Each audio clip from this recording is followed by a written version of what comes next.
Booger and Maz. Joe Murray. For Boston sports fans, it's 98.5, the Sports Hub. Paisley Media Group station. Sports Hub headlines. Presented by Celsius Energy Drinks. The Patriots and Vikings wrapped up their 2 days of joint practices yesterday in Minnesota. Reporters on the scene said the Vikings were by far the better team. Drake May, consistently under pressure from the defense, did hit a Hail Mary to Kayshon Boutte on the last play of the day. Teams will play a preseason game tomorrow afternoon at 1 o'clock. Vikings QB J.J. McCarthy won't see any action. Rams coach Sean McVay says quarterback Matthew Stafford will try another individual workout tomorrow. Stafford had been missing all of training camp with a back injury through last weekend, but the team held him out of practice because he did not respond well to the workout. Chiefs wide receiver Rashee Rice will face a league disciplinary hearing September 30th after pleading guilty to felony charges in connection with a 2024 accident that seriously injured two people. That means that Rice, who's expected to face a lengthy suspension, would be eligible to play for at least the first 4 games of the season. After a day off yesterday, Red Sox begin a 5-game homestand tonight with the first of 3 against the Marlins. 7:10 first pitch, Lucas Giolito on the mound. NBA schedule released yesterday. Opening night for the Celtics, Wednesday, October 22nd at TD Garden against the Sixers. And at the Little League World Series, Braintree lost its opener to Irmo, South Carolina, 13-0 yesterday. Braintree takes on Richmond, Texas in an elimination game Sunday at 3. Sports Hub headlines are brought to you by Catchus Law. At Catchus, they specialize in helping those who have been injured, not only from a one-time incident, but from a lifetime of hard work and labor. Does this sound like you? Visit CatchusLaw.com. I'm Ryan Johnston on Boston's Home for Sports, 98.5 The Sports Hub. More headlines in around 30 minutes.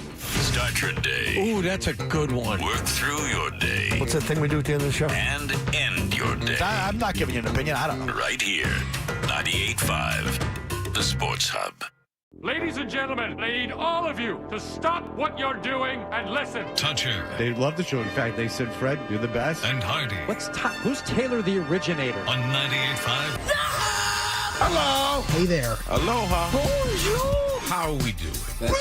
What? I'm an animal. Can we use this for the radio? No, Nick, with your drinking at noon on Mondays. Well, I tell her the truth, I miss booty. That problem is too large for the Sarge. You know how I feel about clowns on morning shows? And I'm just saying, hello! Toucher and Hardy. Watch Daddy and Uncle Freddie. Knocking back 25 glasses of soda. Having some fun. On 98.5 The Sports Hub. Let's go.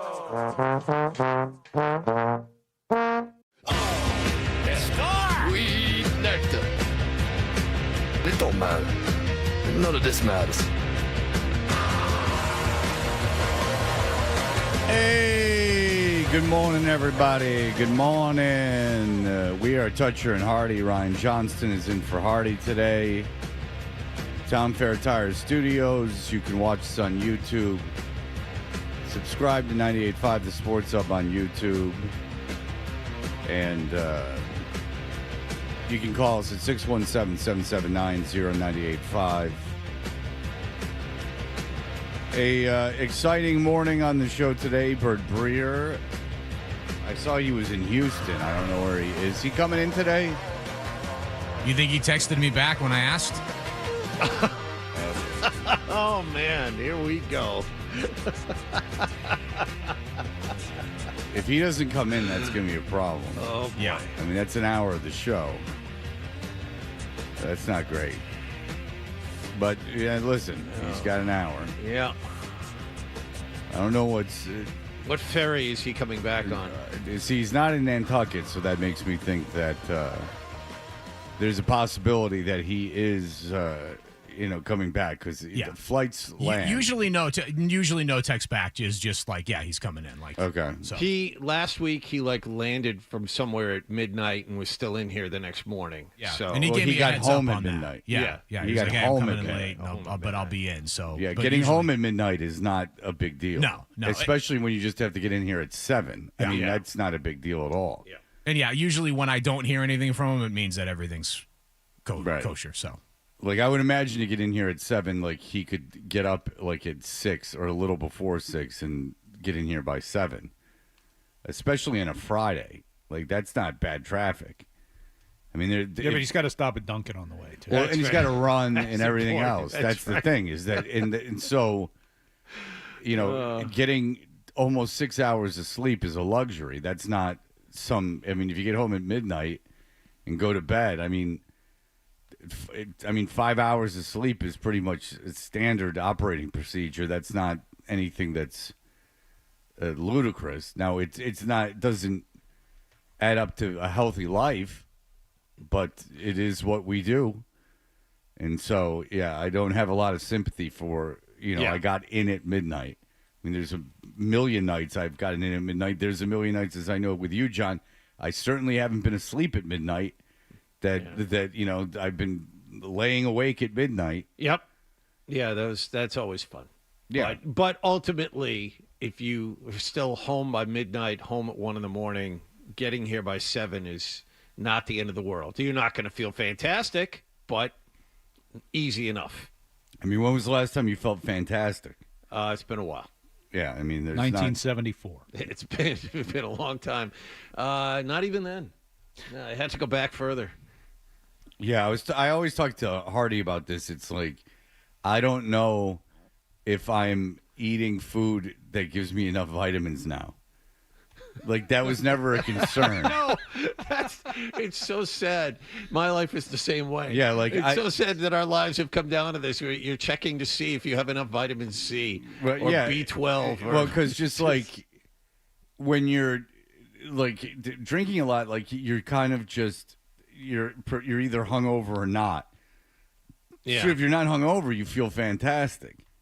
But then when you're never hungover, then there's subtle differences in the human body that go on. Yeah. And like where there's levels of energy and ability to sleep and ability to like do physical things. And I've started to recently worry if I'm getting enough of, because I know basically the amount of protein I get, but I do not know the amount of vitamins I get, because there's oftentimes, if I don't eat before or during the show, which is often, as I don't see you eat either, and then there's a good possibility I'm not eating when I get home, because I'm not making food, and also I'm like, I don't stop home for food. So then it gets to be like when I have to wake up and do something for my daughter, and then pick her up from school, or in the summer like go get her, like then chances are I'm not eating then. Then you get to dinner, and then I'll eat like crap for dinner, and then I realize, oh boy, like I probably haven't had I haven't gotten vitamins except for my sweet magnesium every night, which knocks me right out. You got to do that. That's very important. It quiets the mind, Fred. It's very important. I've gotten to the point now where I have 2 meals a day. I don't eat breakfast, but I'll eat at like 11 a.m. when I get home, and then again at like 6 or 7, and that seems to work. A lot of trial and error, but that seems to work. But I spend far too much time thinking about, okay, do I have enough? Have I been outside enough? That vitamin D. Do I?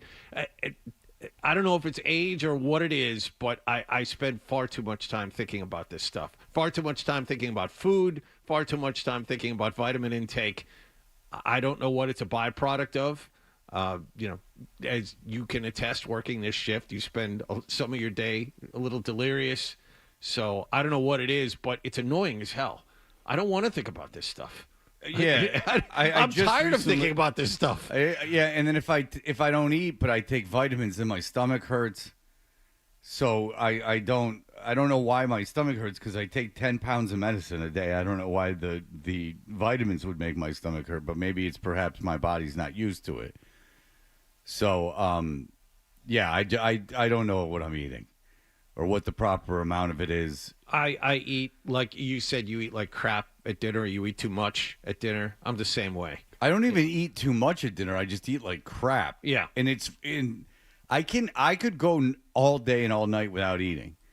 Really? But the minute I eat, unless I've like lifted weights or something, which is getting rarer and rarer, probably because I'm not eating. But if I lift weights, then I get really hungry.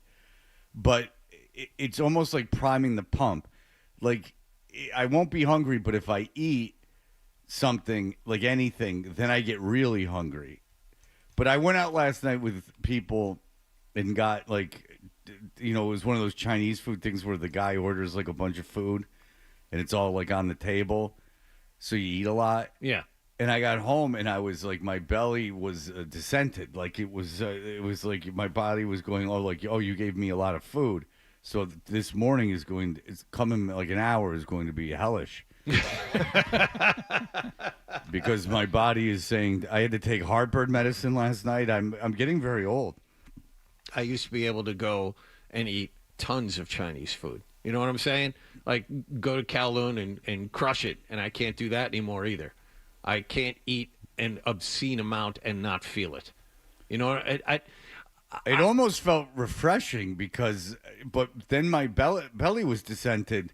Yeah. And I could visually see the food. And I'm not like, super skinny at all or skinny even at all.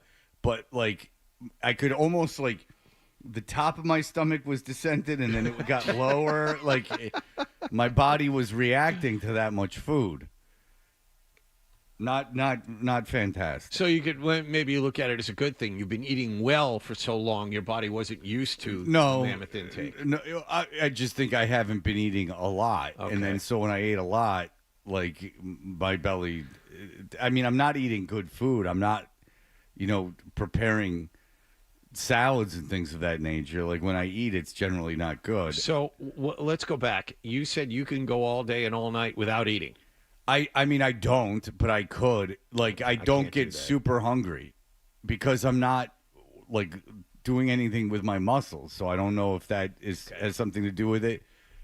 But if I don't wake up hungry, I don't eat during the show. I'm generally not going to eat when I get home. I have a pretty schedule, like, where I get home, I let the dog out. I let the dog out. I feed the dog. I feed the cat. Then I got to go downstairs with the dog because the cat's so afraid of the dog, and the cat food's downstairs. So I got to go in the basement with the dog. Sure. And I sit there, and he's in that routine. So he'll like lay next to me and just like kind of lay down. So I'll do that for like 45 minutes. Then I'll put him back in the crate. Then I'll nap. Then I'll let him out, get Zoe. Then I'll walk him, take him to the dog park. You understand? So there's there's no downtime. And then I might get hungry, but I got stuff I got to do. And then I'll feed the children at night. And then then I'm eating with them. So they want crap. So it's generally crap, or he wants, protein, or if he depends what kind of mood he's in. If he wants to Milo. Yeah, Milo. It depends what kind of mood he's in. Oh, that reminds me. How was Milo yesterday? Oh yeah, he got his wisdom teeth out, and so Zoe and I went. His mother had taken him to get his wisdom teeth out, so we saw him in the recovery room.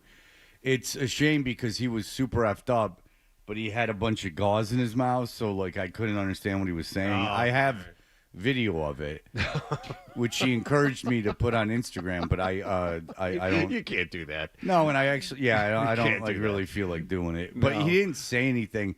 It's just Zoe had all kinds of questions for him. She just ended up laughing, but she talked to him. But I said, "Do you love your sister?" And he said, "F no," and started laughing. Oh, okay. And then every time his mother talked, he worked his hand like a puppet and shook his head.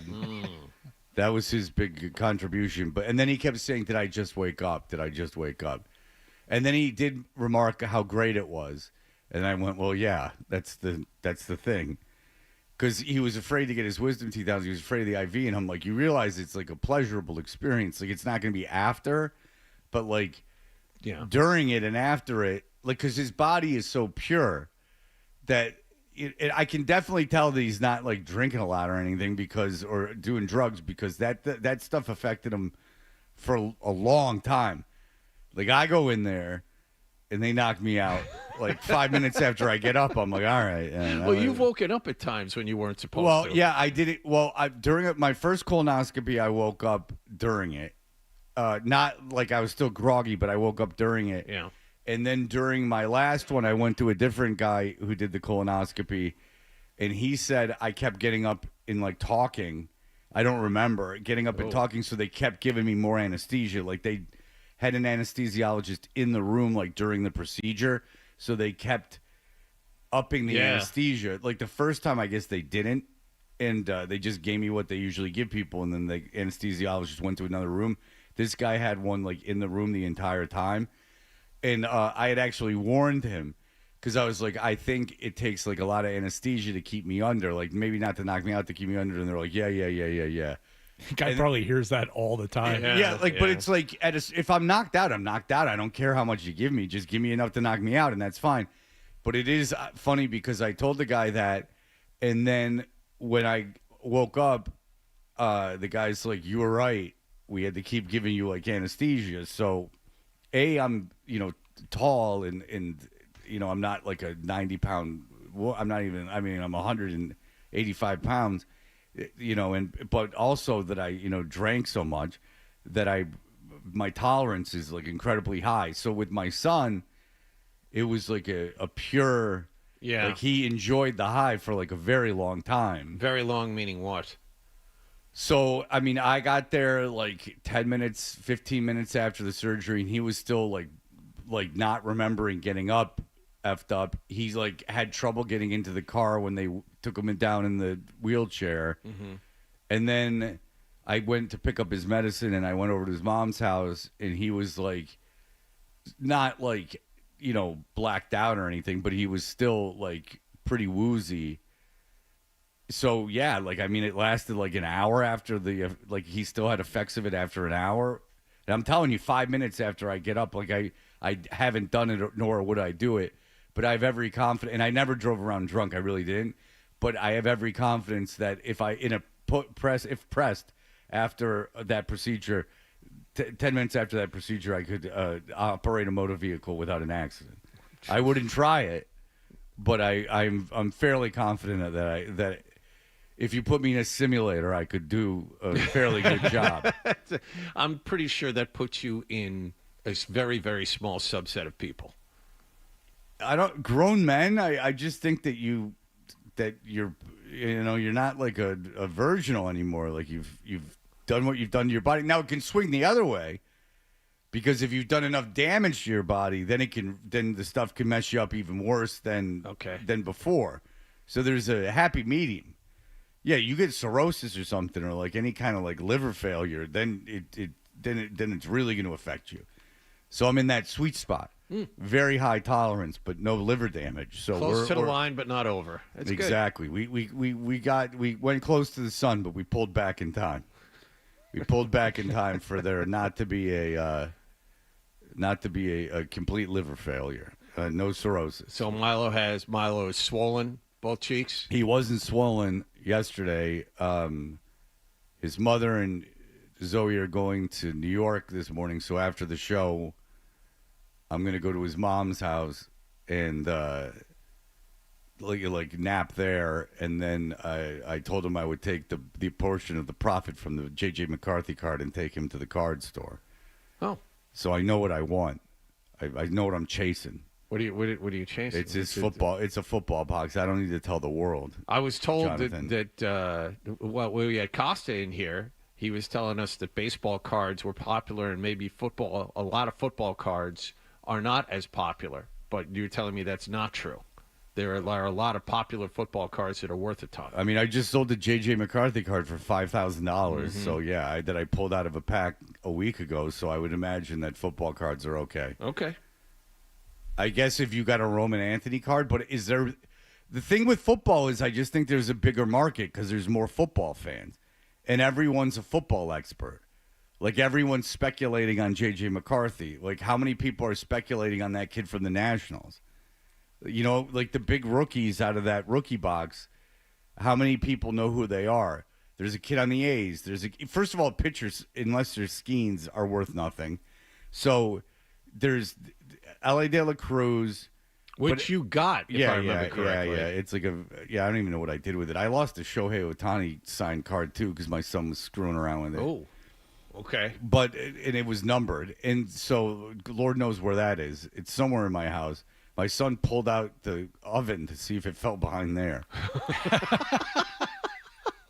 But I know I'm going to like move out of that place because I'm not staying there forever. And I know I'm going to move out of that place. And in like 10 years after I move out, someone's going to have sold that card for like $100,000. And I'm going to be like, oh, I had that. It's somewhere in the house. Like some worker one year, like, 100 years from now is when they're demolishing the place, is going to find some Shohei Ohtani signed card in there. Now watch, someone's going to break into my house and start going through the drywall looking for it. So you're chasing a specific player? No, I just saw a box of. I can tell you what I was just joking about, not telling you. I mean, no one's going to care, but if they have it, because I go to a mom and pop store, if they have it, it's the Panini Elite Football cards. That's what I'm looking for. Okay. Because they put a lot of cool stuff in it. Is what I'm looking. They have they have merchandise like they have cards that are like all-time team greats. So they'll have like 3 Hall of Famers from the team. These are the cards that I like, and they'll be signed. They're not worth as much as like a J.J. McCarthy rookie, but it will be like, this is just an example. I don't know if this is the card, but it would be like Joe Namath, I mean, Jesus, Darrelle Revis, and Mark Gastineau. Like, that would be like I would like that card. Okay. Not to sell, but if I was speculating, again, I just think that people are much more familiar with young star football players than they are with young star baseball players. I don't doubt that Costa would know way more than me. I just know that, I sold that McCarthy card and it was worth, $1,500 more than I sold it for. So whoever did it got a good deal. Just saw Costa on TV a week or two ago. Apparently they opened up a new store right next to Wrigley Field, and Tom Brady was there, cut the ribbon, and there's Costa standing right next to him. That's not cheap real estate. Brady's like, we're going to be here for a while, so welcome. Thank you for welcoming us to the neighborhood. Well, best of luck. That's not cheap real estate. No. And if they're opening up as many as they're opening up, that could go very good, or it could be a little bit of an overextension. But again, they got Tom Brady, so I imagine there's a lot of capital behind it. All right, we'll be back in just a moment. The Patriots, with joint practices, they got a big game coming up tomorrow, which no writers will be at. We will be back in just a moment. Stay tuned.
watched the game last night.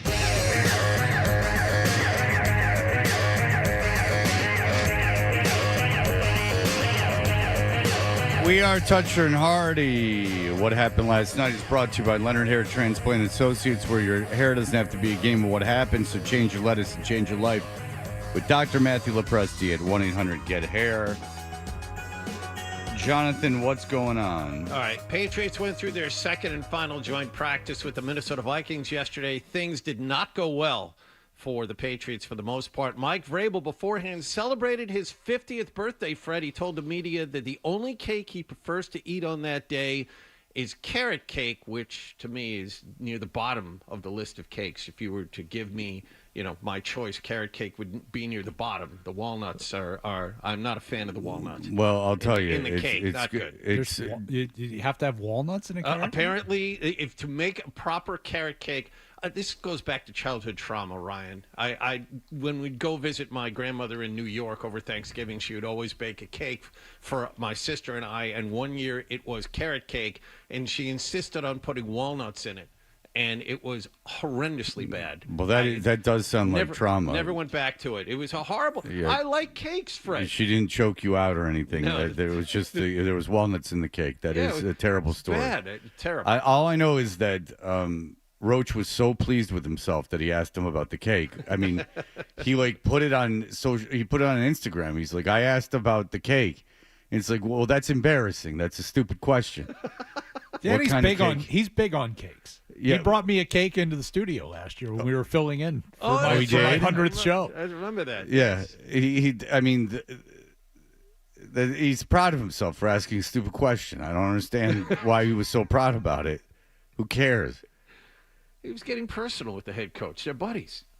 And by the way, Vrabel's my age, which I don't care for. Yep. I like my coaches older than me. Oh. And banging 24-year-olds.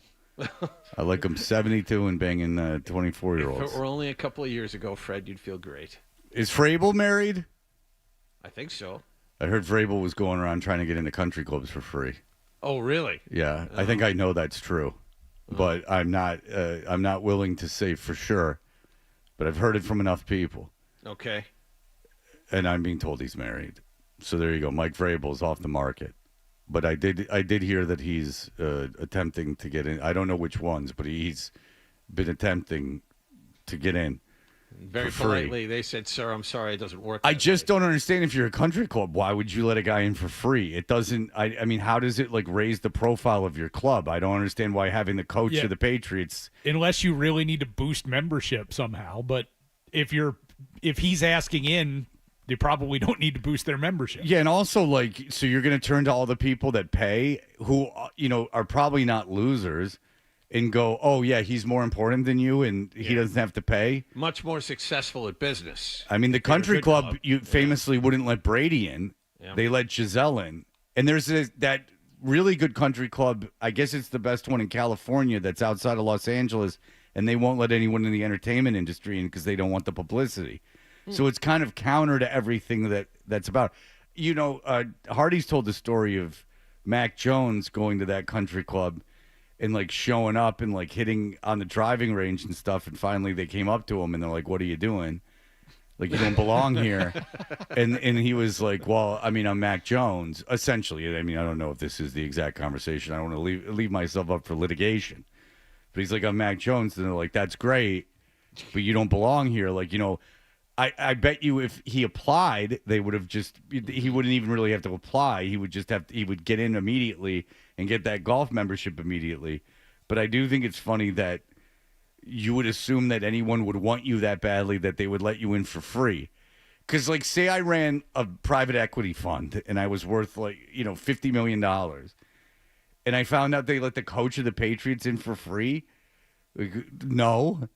Yeah. Or even better yet, if I was a guy who was, I was so passionate about golf, I used all my discretionary, non-discretionary or discretionary income. I used all of that income to join that country club, and they just let the coach what if he fails? And then he's fired in a year. So you just gave some loser of 1 free year membership? If you have that much money, you are not impressed by the head coach of any professional team. Okay, great. This guy's in. All right, where are his dues going to? What, you let him in for free? Why would you do that? Yeah, but doesn't it tell you about what life is like at that stratosphere? Because they just expect that, well, this will be given to me for free because they're getting everything else for free. Yeah, and I think probably in other towns it's a little bit easier. Like probably if you're in Dallas, they're just like, because they revere the Cowboys so much, you're probably right in. If you coached in it's probably more college than anything else. I bet you that in college, it's part of the whole deal. And then you find enough alumni that are willing to, give you whatever you want. Maybe you get into that kind of thing. Because Vrabel was with Ohio State for a while. Breer. I don't think there's anything. I think that if you were a good enough prospect, Breer, I don't know what the limits of what Breer would do to you.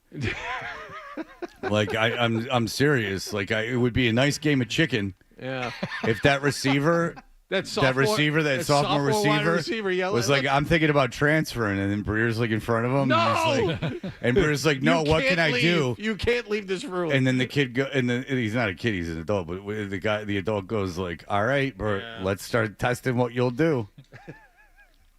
I don't know if you're going to have to be standing for this. College, a little bit of a different game. Yeah. Little circumstances, just a little different. Yeah, I'm thinking, I'll tell you what, that University of Michigan's looking pretty good. What do I got to do?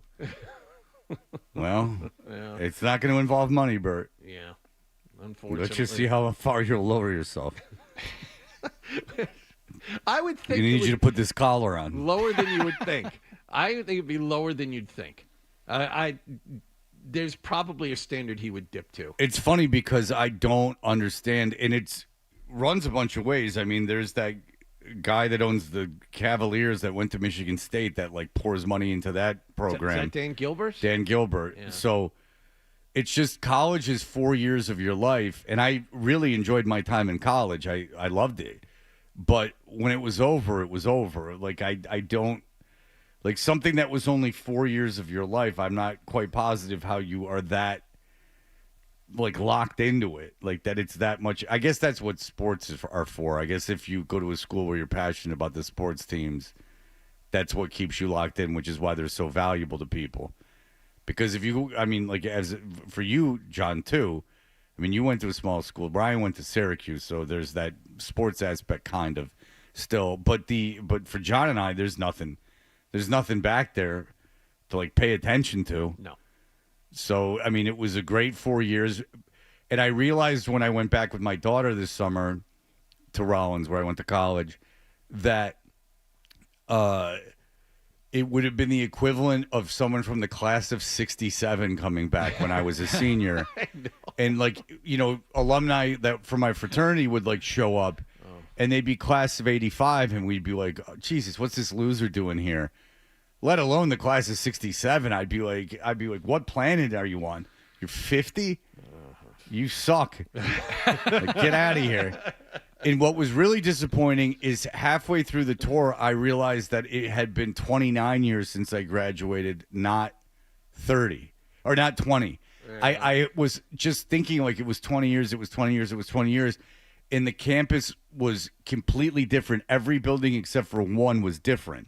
And I went and I was thinking, I'm like, oh, Jesus, it's been 29 years since I went to this college. Now, I had the opposite experience. I took my kids out to my school 2 summers ago, and a lot of the buildings were the same. They had built 28 years. They had built some new ones, but a lot of the buildings were exactly the same. So what does that say about my school?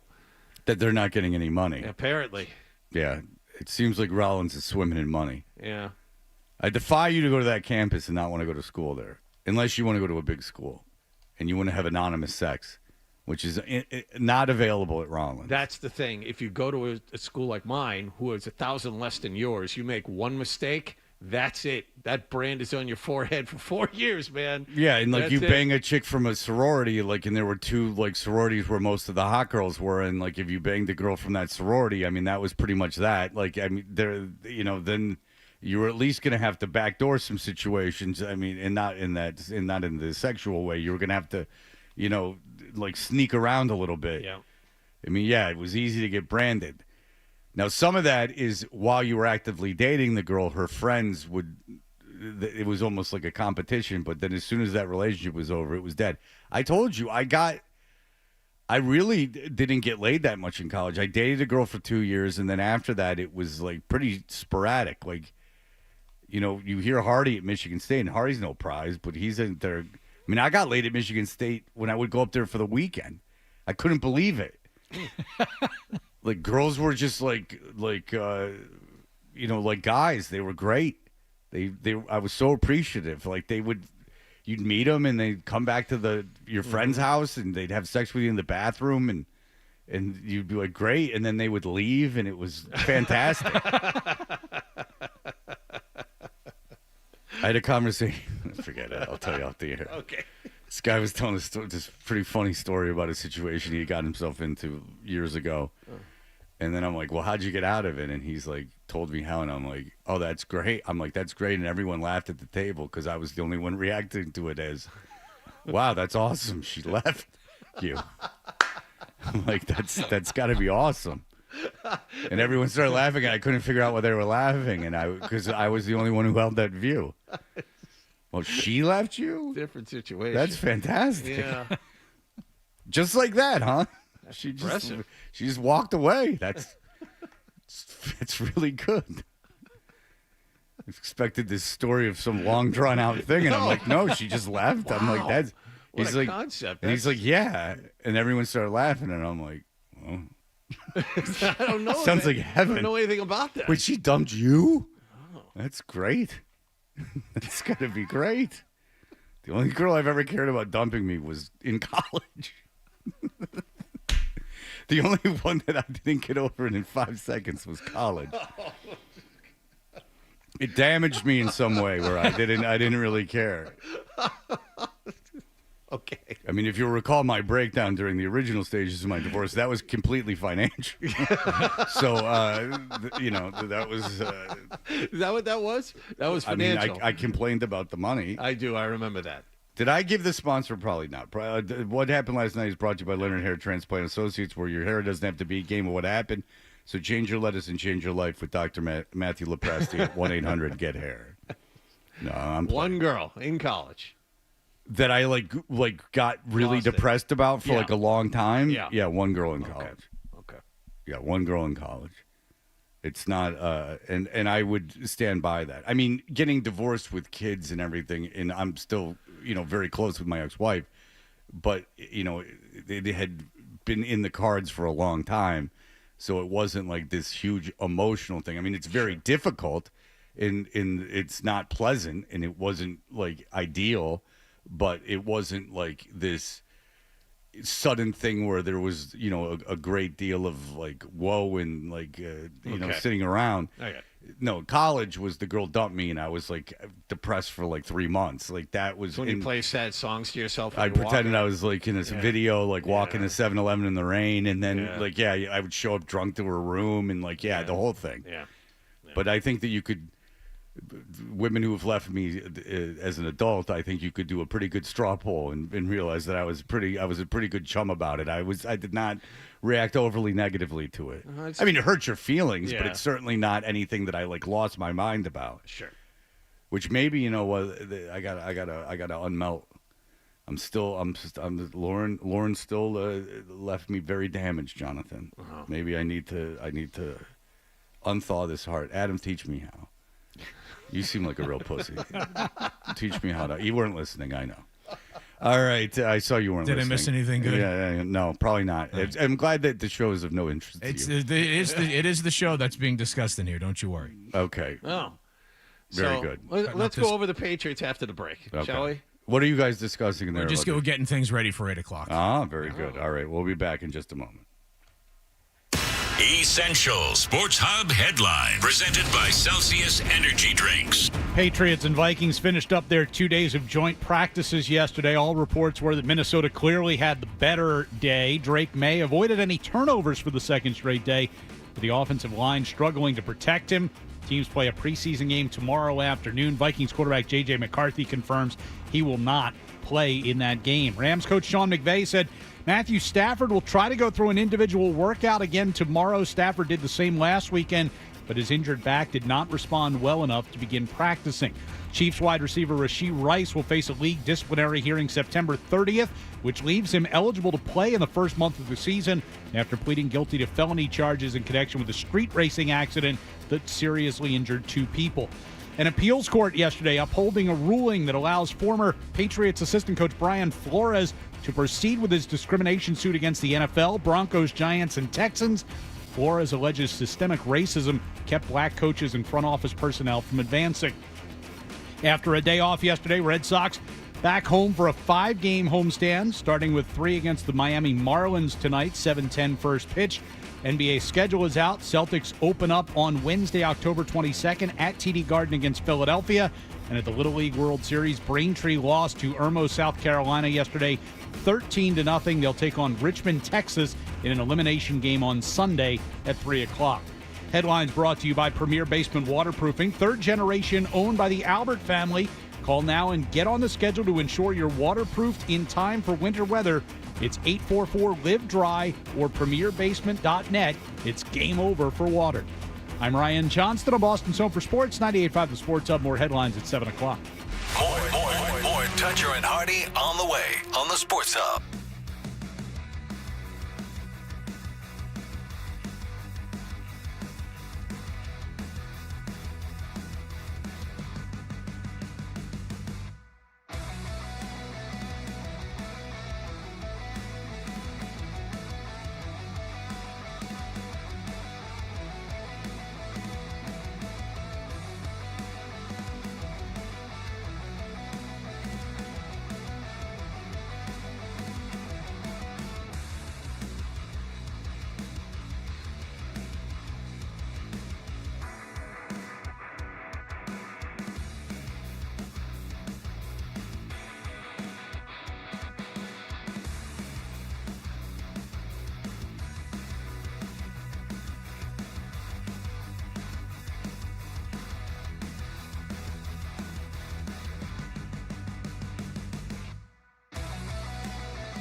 Artie, Jonathan, what's going down? All right, let's get to the practice between the Patriots and Minnesota. And unlike Wednesday, it was one-sided, according to many reporters. The offense allowed 3 sacks on their first 12 snaps. Rookie left tackle Will Campbell allowed 2 of them. The Pro Bowl edge rusher Jonathan Greenard and had a false start. This music's gone on a long time, don't you think? Jonathan, I didn't have a problem with it, but if you have an issue with that, you just got going too fast. Yeah, maybe that's what it is. I should have let it ride a little bit. Anyway, Will Campbell had a lot of trouble with Pro Bowl edge rusher Jonathan Greenard. He had a false start as well. Mike Vrabel continues to see his top draft pick struggle. Had some good plays and had some plays where he got beat inside, and these are going to happen to young offensive linemen. So we're not going to sit and evaluate every practice. I'll let you guys do that, and we'll go from there and just keep trying to improve. Vrabel also surprised some people by replacing his rookie left guard Jared Wilson after he had trouble in one-on-ones before the team period. Ben Brown replaced him in 11-on-11s, and you'll remember 2 things about Ben Brown. Basically, he was a street free agent who got pushed into being the starting center last season. And 2, he wasn't very good in that role, and yet he is Vrabel's pick to replace Wilson. Cole Strange, Fred, nowhere to be found. He is not the replacement. He is buried on the depth chart. And like we were saying, I think this is off the air, he's not going to make this team. There's no way he makes this team this year. No. So that's where the depth is for the offensive line. Ben Brown apparently is the top backup left guard. The top offense appeared to allow 3 sacks. Morgan Moses added afterwards. Brian Flores' defense is not a lot of fun to go against. Oh, it was some good work. Obviously they're an exotic defense, man. They have everything that you can dial up, and Brian Flores has been doing it for a long time. So to be able to go out there and just hone in on the things that we need to work on, and definitely the blitz packages and third downs, red zone and things, be able to get good quality work against somebody else. That's what we wanted out of these 2 days. The good news is that when given time, Drake May was able to complete passes, and that includes a long touchdown on the final play of the day to Kayshon Boutte. Another positive is, and I think this is the most important thing, he didn't turn the ball over yesterday at all. So that's the offense. The defense, however, by all estimates, carved up by J.J. McCarthy and the Vikings offense. Hell yeah. Andrew Callahan had him at 16 for 19 passing with, quote-unquote, several touchdowns in full team periods. Overall, the Vikings clearly won the day, especially in the trenches. That's according to most people. Greg Bedard, however, the Boston Sports journalist, saw things differently, especially for the offense. I thought Drake looked really good again today. Protection's a little bit of a problem. One time, the left side sort of got caved in. Another time, Jonathan Greenard ran around Will Campbell. There was also some pressure up the middle. A little bit of reshuffling on the offensive line today. But I thought for the most part, the Patriots offense did pretty well. I find that fascinating. Every writer that I read said that the Vikings were clearly better, and Bedard sees it 180 degrees. So depending on which reporter you use their stats for, May was somewhere around 7 of 12, 8 of 10, 9 of 13. He got sacked 7 times in like 20 dropbacks. So the offense could not have been that good. I don't care how many touchdowns he threw. Like in game situations, if you're getting sacked like a third of the time you're dropping back, your offense isn't going anywhere. That's what we were. Do you think that's a lack of attention or a willful ignorance, like on Bedard's part, like that you're trying to be like counter to everyone else? It's a glass half full, glass half empty. I mean, clearly, like May threw like 3 touchdown passes. He hits the Hail Mary to Boutte at the end of practice. Like, okay, great, but to me, I look at those numbers and I'm looking at Phil Perry's got it 7 for 12, 7 sacks, 4 scrambles, and 1 false start. You can't tell me that's a good day. Yeah, this offensive line is at best a work in progress. This is not a new idea. We've been talking about this for 3 weeks now. Yeah, because it's obvious. Like, you don't put 2 rookies in the left side of your offensive line with a garbage center and then expect it to be seamless. And look, it's a joint practice, and it is what it is. And I know that I've heard the whole Derek Carr thing, that you can't judge it because they're working on things and putting the ball in more dangerous situations than they would in normal games. See, I disagree with that because you remember the joint practice with the Eagles last summer. The Eagles made that bad offensive line look atrocious, and that was pretty much dead on. They were atrocious. They weren't good. It was clearly the worst offensive line in the league, both run blocking and pass blocking. You just faced a really good team that's supposed to do some damage in the postseason, and they made you look terrible. And by the way, your defense looked terrible too. Well, let's get to that. Greg Bedard was pretty much right on with that. Patriots defense had a rough time today against J.J. McCarthy and the Vikings pass offense. I thought today was pretty even overall. I think the Patriots offense won their matchup. I think the Vikings offense won their matchup. Sort of called today a draw, I guess. I can't find any other writer that was there that would agree with that. J.J. McCarthy stats that I found, 15 of 19, 5 touchdowns. He completed 12 out of 13 passes in a row. And, just total dominant. If your defense plays like that, you can't win. No. Your defense, if you're going to win, your defense has got to be really, really good. Yeah, they're supposed to be the strength of this team. Right. Yeah, you can't just be good. I mean, you have to be really, really good. I mean, you're not going to – let's be very clear. With the amount of offensive talent you have on this team, you're in the pass protection that you're going to have. This is not a situation where you can be giving up, 28 points in a game. You're not outscoring teams. You're not winning shootouts. Now watch, the first game will be a shootout and everyone will call in and go, see. No. But the way that this team is going to operate is going to have to be low-scoring affairs. Now, you didn't have Christian Gonzalez out there, and that certainly will help some of that. But the way they got dominated, that wasn't just Christian Gonzalez being present.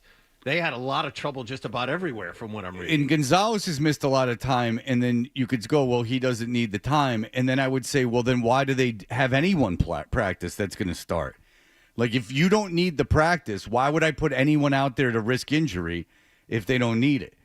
So there's a fine line between, don't worry, the kid's great, he'll come out and he'll play well. Well, if that's the case, then if I'm the owner of the team, I don't want anyone playing. I don't want anyone putting on pads. If it's not necessary for Christian Gonzalez, then I don't want anyone doing it. Why would I risk an injury to have them screw around in a practice if it's not worth anything? This is, for Gonzalez's case, it's a little different because it's a hamstring. And no, I'm not saying that he should be playing. I'm saying that it would concern me that he hasn't played. Why? Because if it doesn't matter if he plays or not, then it shouldn't matter for most people. And then I wouldn't play anyone. Sure, that's the thing. The minute I saw Travion Henderson, that he was really skilled, I'd be like, guess what, kid? You're not playing the rest of the season. I'm keeping you out of every practice because I don't want you to get hurt. The minute that I saw, Stephon Diggs, you can run, you're not practicing. I wouldn't practice anyone. I know. We're going to get to Stephon Diggs. We'll get to Diggs later, which is a whole different situation. But more to your point, Carlton Davis, who had been held out of a lot of padded practices, you see him out there now. Morgan Moses, who was unable to finish a lot of practices, you saw him out there yesterday just to get the reps to make sure that they're ready. Right. So, I mean, if Christian Gonzalez missing a good deal of camp would be a concern to me. All right, one quick thing, and it has to do with Mac Hollins, who is, by all accounts, a free spirit. We've seen kind of weird behavior. He was on a podcast, Fred, which I know you're happy about, called Bussin' with the Boys, and he said this in defense of his habit. That's a big podcast. Why the hell do they have Mac Hollins on? I don't know, but he was there. And he said this in defense of his habit of walking barefoot all the time. Walking, no matter what the temperature is, I'm going barefoot. But if it gets below 35, I'll wear it. Grounding. It's just, I don't know. I think the word I guess people use would be the pussification of America. People are so soft now. Do something hard for once. It's not even hard to wear no shoes. But if it gets below 35, I'm not an idiot. I'll put shoes on. But walking into games, no matter what, I have to be barefoot. It's a statement, not just for him, but for America. Yeah, it's pretty wild that he's barefoot. What a rebel! He's a real punk rock guy. Till he steps on some broken glass in the parking lot and misses the game. I mean, I haven't heard a lamer thing be given more attention. Okay, he doesn't wear shoes. Fantastic. People run marathons barefoot. There's Kenyan runners that run 100 miles with no shoes on. I mean, for instance, your coach of your Boston Celtics went 3 miles with no shoes on in Costa Rica. 3 whole miles he walked with no shoes on. Tough son of a bitch. It's idiots who wear shorts in the winter just because they, I don't need pants. But the minute you walk outside with pants, without pants in the winter and you have shorts on, Dan O'Brien used to do it all the time. The minute you're outside, it's cold for like a second, and then you're fine. My kids wear shorts all year. Yeah, all year. Break them of that habit. I can't. Before they're adults, break them of that You habit. know what? You fight the fights you can fight. You know what I'm saying? Yeah, someone come in with a Rachel Bowen from Skid Row, nose ring connected to their ear with a chain and wear it in a game, so someone could rip it out. Then I'll be like, oh wow, that's a weird thing. No shoes.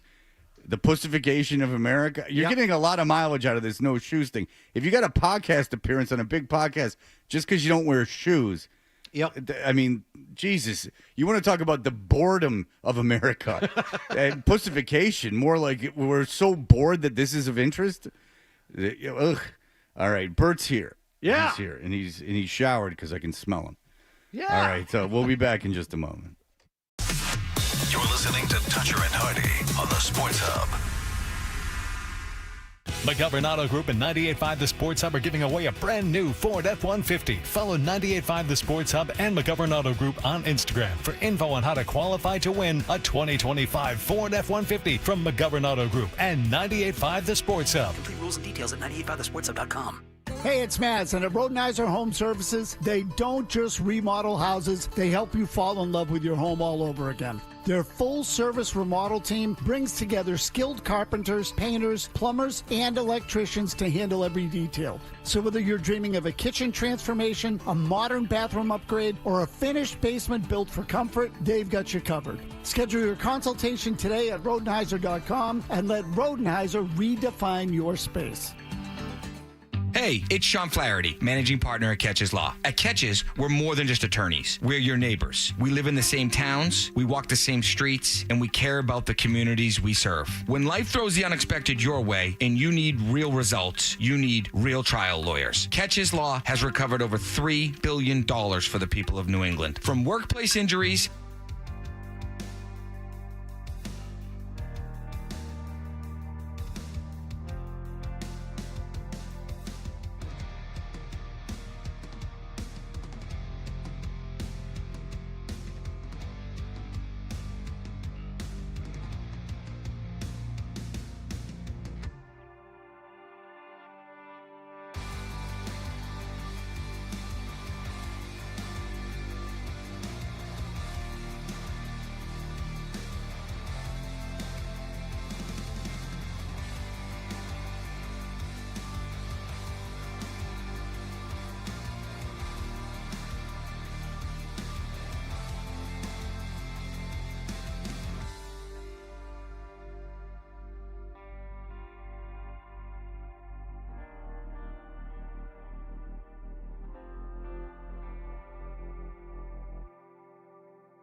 at Boston.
oil change at Valvoline Instant Oil Change, the official oil change of busy people. From the Telfair Tire Studios, WBZ-FM and HD1. It's not just the games. It's Toucher and Hardy, Zolak and Bertrand, Felger and Maz, Joe Murray. For Boston sports fans, it's 98.5, the Sports Hub. Paisley Media Group Station. Sports Hub headlines, presented by Celsius Energy Drinks. Patriots and Vikings wrapped up their 2 days of joint practices yesterday. Reporters on the scene said Minnesota clearly the better team. Drake May consistently under pressure from the defense. Hit a Hail Mary to Kayshon Boutte on the last play of the day. Pats will hold a walkthrough today before their preseason game against the Vikings tomorrow at 1 o'clock. Vikings QB J.J. McCarthy will not see any action in that game. Rams coach Sean McVay says his quarterback Matthew Stafford will try another individual workout tomorrow. Stafford has missed all of training camp with a back injury through last weekend, but did not respond well, and the team has continued to hold him out of practice. Chiefs wide receiver Rashee Rice faces a league disciplinary hearing September 30th after pleading guilty to felony charges in connection with a 2024 accident that seriously injured 2 people. That date means that Rice, who's expected to face a lengthy suspension, would be eligible to play for at least the first 4 games of the season. After a day off yesterday, Red Sox begin a 5-game homestand tonight against the Miami Marlins. 7:10 first pitch, Lucas Giolito on the mound. NBA schedule released yesterday. Celtics opener will be Wednesday, October 22nd at TD Garden against Philadelphia. And at the Little League World Series, Braintree lost its opener to Irmo, South Carolina, 13-0 double elimination tournament. So Braintree will take on Richmond, Texas in an elimination game on Sunday. Headlines are brought to you by the Albrecht Auto Group, Zoe's Auto Dealer. Purchase any new vehicle from one of their 8 dealerships and get the Albrecht Advantage, a 10-year, 150,000-mile limited powertrain warranty backed by Allstate Insurance. Connect with Albrecht at albrechtauto.com. I'm Ryan Johnston on Boston's Home for Sports, 98.5 The Sports Hub. More headlines in around 30 minutes. Listen to it, laugh at it, get mad at it, agree with it, argue about it. It is Boston Sports. Boston Sports. And it is all we do. 98.5 The Sports Hub. What's the best way to listen to Toucher and Hardy? Well, you're going to have to spend $40. Cough it up, and let's get back to Toucher and Hardy on the Sports Hub. These practices are like a game.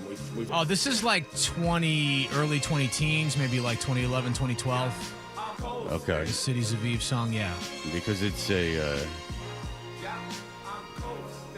I think is this this on guy's a from down loop, in or is Tennessee. this the actual song? No, I cut like the middle of it out. I cut like the rap. Does it? Because it doesn't just say I'm coasting a That's a million times. That's the chorus, but like obviously I doubled it up just to, you know. It's like what was that white guy rap group out of L.A.? Young black teenagers? No, but they were great in House Party Yes, too. they were.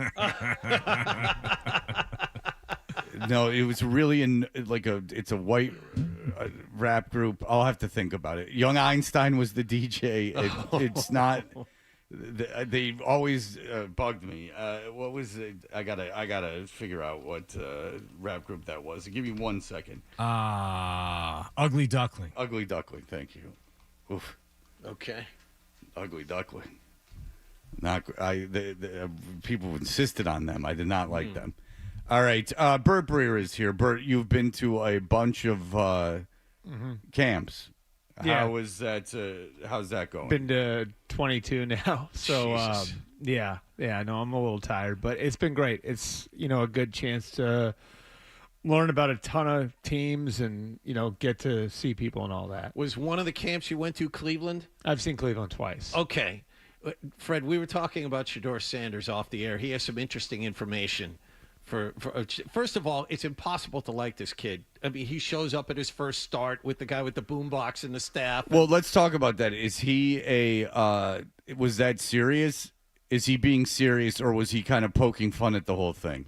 I don't know. I mean, there's so much around him that is staged, and like there are cameras everywhere. And I brought up I know the cameras are there for real, but like his entrance into that game.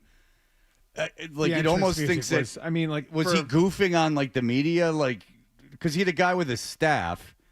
like a big stick, like a Lord of the Rings or whatever crap, like the Hobbit. Yeah. Like he had a big, I guess the Hobbit, right? Like he had a big staff. Well, I guess it's the same thing. Gandalf. Big yeah, staff. like a Gandalf staff. Yes. John would know. Thank you. Yeah.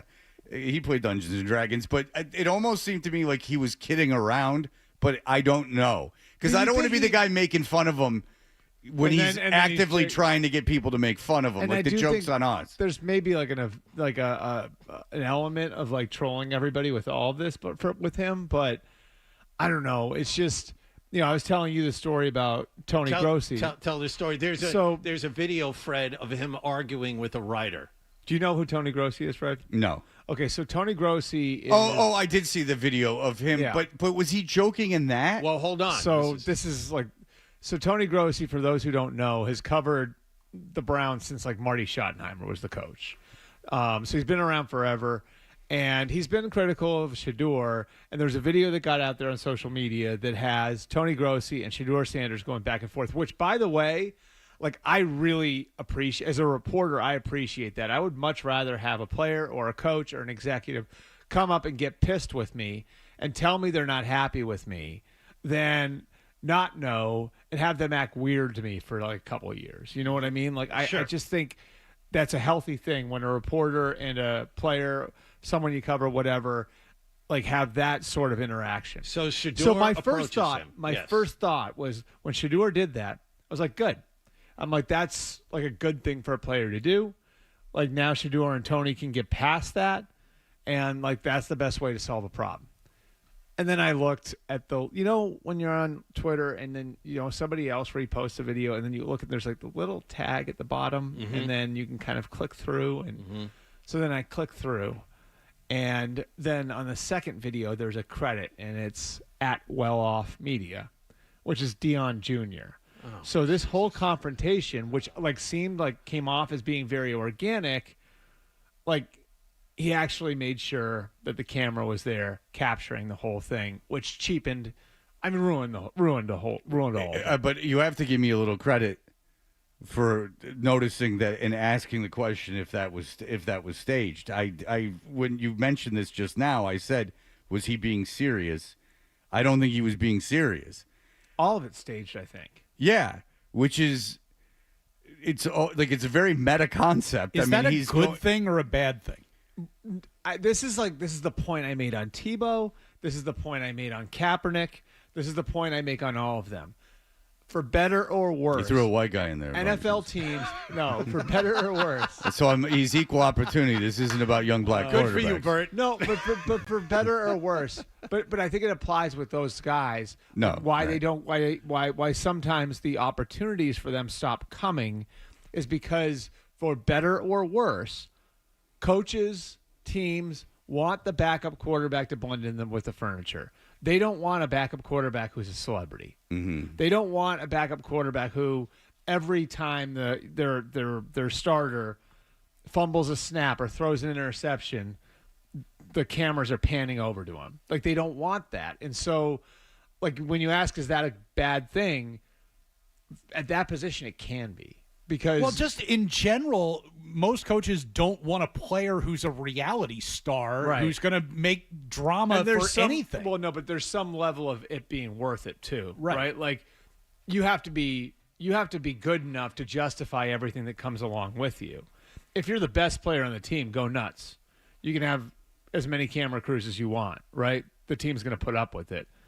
If you're the 40th guy in the roster, there's going to be a lot less tolerance for it. He's not even. That's the thing. Sanders is not even that. He's fourth on the depth chart, right? Right. All right. So what? So I know why Sanders is as popular as he is, and I'm not an idiot. I understand that. And look, he won the draft. I mean, that was fascinating. His fall through the draft. What I am interested in, though, is why is there this protection of him in the media? What is it about specifically him that makes people feel like they have to overly defend him? Because the concept of a black quarterback is not novel anymore. I mean, even 20 years ago, as crazy as it sounds, there would be some point to like that's comment. But now, I mean, I can't do a head count, but I would imagine half the quarterbacks in the NFL are black.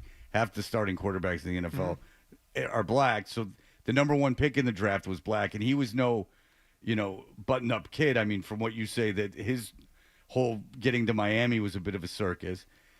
So what is it about Shadur that makes people protective of him? So you're talking about the ex-players, right? I'm just talking, which is a big chunk of the media, but it becomes like... Here's what it is. When I used to walk into locker rooms with an NFL Network Mike Flagg, and my colleague was Deion Sanders, I would do interviews with players, and I cannot tell you how many times I would walk away from an interview, and they would say to me, "Tell Prime I said what's up." He is iconic in that community beyond what... he was a great player. Yeah, he's one of the best. He's top 5 players of all time, in my opinion. Right, like probably maybe the best player who ever 10. played. Maybe the best player who ever played his position. Right. Probably he's the best cornerback. But why he's an icon among players is because of how he elevated and changed kind of the celebrity of the player, how a player could carry himself. Like football's always been very militaristic and player 1 needs to look like player 53 and all that different stuff, right? And Deion was the one who sort of changed the dynamic for pro football players. And I think because of that and that huge, huge, huge impact he has, he's iconic in a way that goes beyond just how great he was on the field. And so I think he's held in that regard and has always been held in that regard by players. Even with the rap career that was so bad. Objectively bad. But just the opportunity, in all seriousness though, and just the fact that he took a swing at doing that, I think they respect him for it. You know what I mean? And he was also friends with MC Hammer, which does not. I mean, MC Hammer was pretty lame, and not even during the "you can't touch this," the too legit to quit period. Well, that was the thing. Yeah. I mean, Jerry Glanville was in that as well, if you recall the too legit to quit video. That Atlanta Falcons Jerry team. Glanville. That's right. Very big with MC Hammer. I mean, he was into some lame stuff. Let's be honest, but maybe that doesn't resonate as much as it does with me. But I think that's where it is. There is I would just say I have had, because of some of the stuff that I've said, and this is not even opinion stuff. This is reporting on why he's 4th in the depth chart. I've had text exchanges that have been pretty heated with some pretty prominent ex-players that are very defensive of Shadur because of loyalty to Deion. You know? But I think that there's a very strong loyalty to Deion. You've made that clear. I just don't understand why they would get upset though. You could be loyal to Deion and not, which is a great analyst, by the way, someone who's blindly loyal to someone's dad. But if you can be in your own comments blindly loyal to someone, I just don't understand why they would have an issue with you. If you're reporting on the player, why they would how do they justify reaching out to you? And this is the other place where it's become like Tebow and Kaepernick. It's like you're either on one side or you're not, or the other. It just feels like this is one of those topics where there's a dividing line. How do they couch it though if they don't just come out and say, "I'm a friend of Deion Sanders"? How do they couch the criticism? What is the reasoning? You're wrong. There's no way. He was a much better player than that at Colorado. Because one of the things that I've said that, I mean, this is a logical thing, but he was way behind when he showed up. And I said this before the draft. You guys remember this? Teams, when they sat down and met with Shadur, and I said it on this show, and this is part of the problem. I can't find anybody who thinks he's a first-round pick. I didn't put him in my first-round mock, and I got slaughtered in certain corners for that. But can I just ask you again, what was the justification? Because they can't say I'm friends with Deion. Was it you have a beef with him because he's famous? Was it you have a beef with him because he's black? No. Was it because he's a high profile black athlete? How did they couch it? It is so my reporting on it says from a football know-how standpoint, he is not where he needs to be to run a first-team offense in a practice. And the simple logic of it is that everybody looks at it why don't you give him a shot? Well, there are 10 other guys in that huddle who are looking to prepare to do their job and get ready for a season. And if you do not have a quarterback in that huddle with those other 10 guys who can function the offense at a high enough level, you are keeping those guys from doing their work to get ready for the season. And that's oftentimes why young quarterbacks who are behind cannot get first team. you functionally can't put them in the huddle. So I said that, and for obvious, like there are guys like no, like Shadur's way beyond. I'm like, look, like I'm not. This isn't my opinion. I this know. is something that's based the on thing. like, I don't understand why they would get upset at you for passing on information that you have found out. That's the thing. Right. It's not like you made all this up. And this why isn't would your they- opinion that I came mean, out of thin air? My thought is like, and I've always been friendly with Dion, but like my thought is that maybe it's possible that like Dion has seen these narratives out there that are truths, and has maybe fired back on it with some of these people. And Okay. you know, like that's my thought. My thought on it is probably that, you know, oh well, that's not fair to the kid that you're saying he's behind. It's not true. And it also, and like to be fair, like lots of kids come from college and are a little bit behind because the systems they're in aren't perfect translations to what you do in the NFL. So it is possible too that the people at Colorado take personal offense to the idea that Shadur was a little bit behind coming into the pros for obvious reasons. I think that's a definite. I don't think that's a possibility. For obvious reasons. Yeah. But if it's the truth, it's the truth. So Yeah, it just is. I don't understand really why. I mean, I understand Dion was very popular. I mean, I saw him walk into rooms, and you know there would be a press conference, and Dion would just walk up to the dais and just walk up to players like he was. He wasn't. Nothing held him back, and the players were excited. I mean, he would go up with an NFL microphone, like while a player was talking to the media, and just like walk past the media and like right up to the guy, and they were happy for him to do it. It just. There's this, it's been since before the draft, this, like, if you're not on the side of Shadur Sanders, and what do I know about Shadur Sanders? So this doesn't even involve me. I don't have a feeling either way. I'm just going by what people like you say, because you talk to the coaches. There's this idea that if you're doing something wrong, not football wrong, like morally wrong, like you're on the wrong side of history, not football history, like social history if you're not like Deion Sanders' kid, and it's like he's some like a Jackie Robinson person that is breaking through. I mean, the kid's had every advantage. His dad coached him in college. I mean, he's a silver spoon kid. I don't understand why this is the player that you're dying behind. I mean, think about this. He never had to win a starting job in college. Exactly. Yeah. I just said his dad coached him in college. He never had to win the starting job. Like he was at Jackson State as a freshman. You're the starter. He transfers with his dad to Colorado. He's the starter. Never had to win the starting job in college. And the thing is that his other kid, Shiloh, that's wasn't drafted and making it. You find yourself rooting for him. Well, and he's like actually enormously That's what likable. I'm saying. Yeah. Every interview I've seen with him, he's like the fourth string defensive back in Tampa. But then I bet you he's fantastic. I bet you there would be a narrative like you like him because he's not good, like you like him because he's not strong and good, which I don't think is fair. It's just amazing because like you look at the everything around him. It's just. It would serve him better as a pro football player if people would just let him be a fifth-round pick. Sure. If he could just develop. Yes. And he could just focus on football. But he's his own worst enemy. I mean, I don't think if he wasn't the way he is, no. I think some of them would try to allow that to happen. I don't think it has anything to do with the way he's behaving or anything to do with the way he is, because he never talked at Colorado. No, he wasn't like a big media presence. His dad was, but he certainly wasn't. If you go back in your mind and think of all the times you saw Shadur Sanders talk before the draft, it's not a lot. Like, I don't recall him doing anything off the field. Like, this all seems to be perpetuated without his. First of all, him going into a locker room and that even being filmed by anyone other than him and us knowing about it has nothing to do with him. It has everything to do with his dad and everything surrounding him.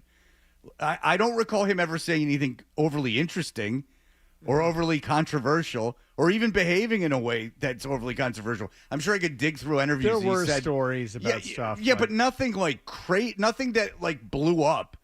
Like everything around him just seems to be a manifestation of his father and, the position that he plays and the sport that he plays. All right.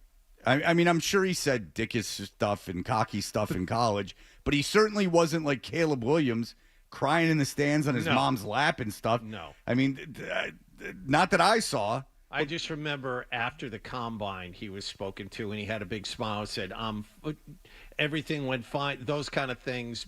Yeah, but how many outrageous. other kids did that? I mean, there's other kids that do that. It's just the funny thing is, like a lot of people are like, "Well, how could this guy fall in the draft?" And like he was such a good player in college, and then those same people will say, "Well, like I can't believe they took Dylan Gabriel in the 3rd round."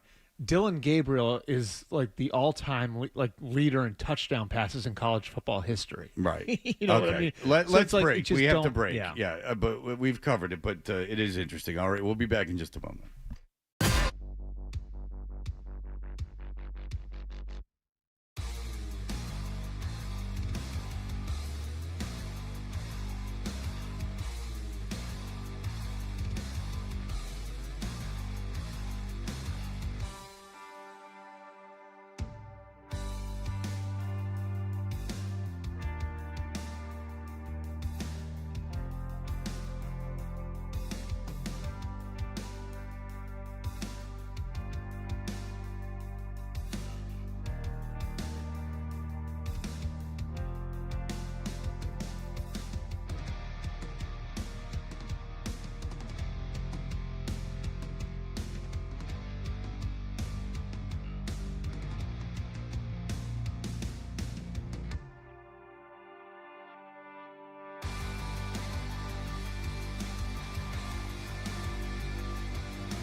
Because it's a thing. All right. You know what I'm talking about. Sure. No idea what you're talking about. Here's more of The Thing on the Sports Hub. Like I said, I don't know too much.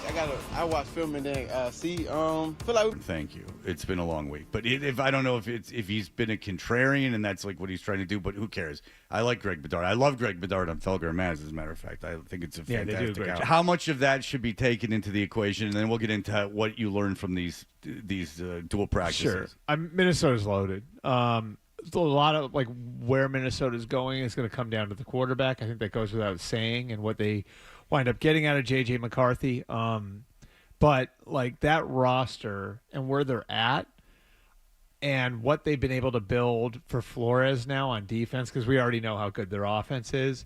And then the primary problem with their offense last year is their offensive line. And they signed Will Fries and Ryan Kelly from the Colts and draft Donovan Jackson in the first round, getting Christian Darrisaw back. They got rid of Garrett Bradbury, which was addition by subtraction. But they wanted to get bigger and stronger Yeah. because they got pushed around by the Rams in the playoffs last year, and they got bigger and stronger at center. They got bigger and stronger at guard. I would, if J.J. McCarthy can be a top 10 quarterback, is that fair to ask? And it's a lot. No, I mean it is, but they're going to set it up in a way.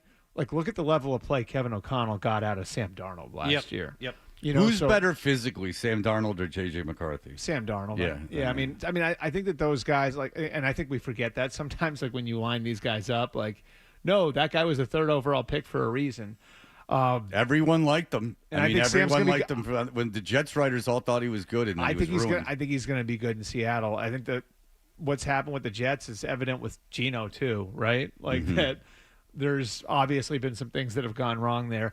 But yeah, Minnesota's a really good team. Like Minnesota, if JJ can play like a top 10 quarterback, they could get to the Super Bowl. I think they're that good. Okay. So, if you're dominated, and you've been, I'm sure to, dual practices, a ton of them. If you get dominated in those practices, how much of that is you're trying things that you wouldn't normally do in a game? How much is it that it's practice conditions? How seriously do you take teams' performances? I think it's the intent of the practice, and the coaches will work together on this stuff.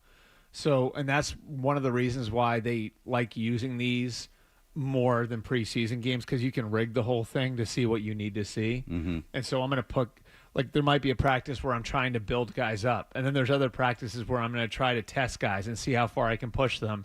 There's definitely different intents for different practices, and when you're doing two of them the way the Vikings and Patriots did, there could be two different intents for the 2 different days for the coaches. The one thing that concerns me, and I wasn't there obviously, but the one thing that concerns me is the continually high sack number. Mm-hmm. And it's not just the offensive line. It's also Drake. And I think Vrabel's going to be able to get them to get their head above water to a 7-8 win level. Mm-hmm. I had a really interesting conversation with Sean Payton about this. About the Patriots? No, about quarterbacks and sack numbers. Okay. And he and I talked for a half hour about it. He was adamant. The sack is a quarterback stat. He's like, everybody wants to blame the line for it. He's like, the sack is a quarterback stat. You know who was never sacked? Peyton Manning, Drew Brees, Tom Brady. And it was he was explaining to me how that number is how they got to Bo Nix. Like he looked at, and their top 2 quarterbacks in that year's draft. And he told me this last summer, right? And then we had this conversation again this summer. But last summer, he said to me, the best 2 quarterbacks in the draft were Jaden Daniels and Bo Nix. And that was his assessment before they'd either of them had played a game. They did the 2 How would he know? No, I'm just kidding. Yeah.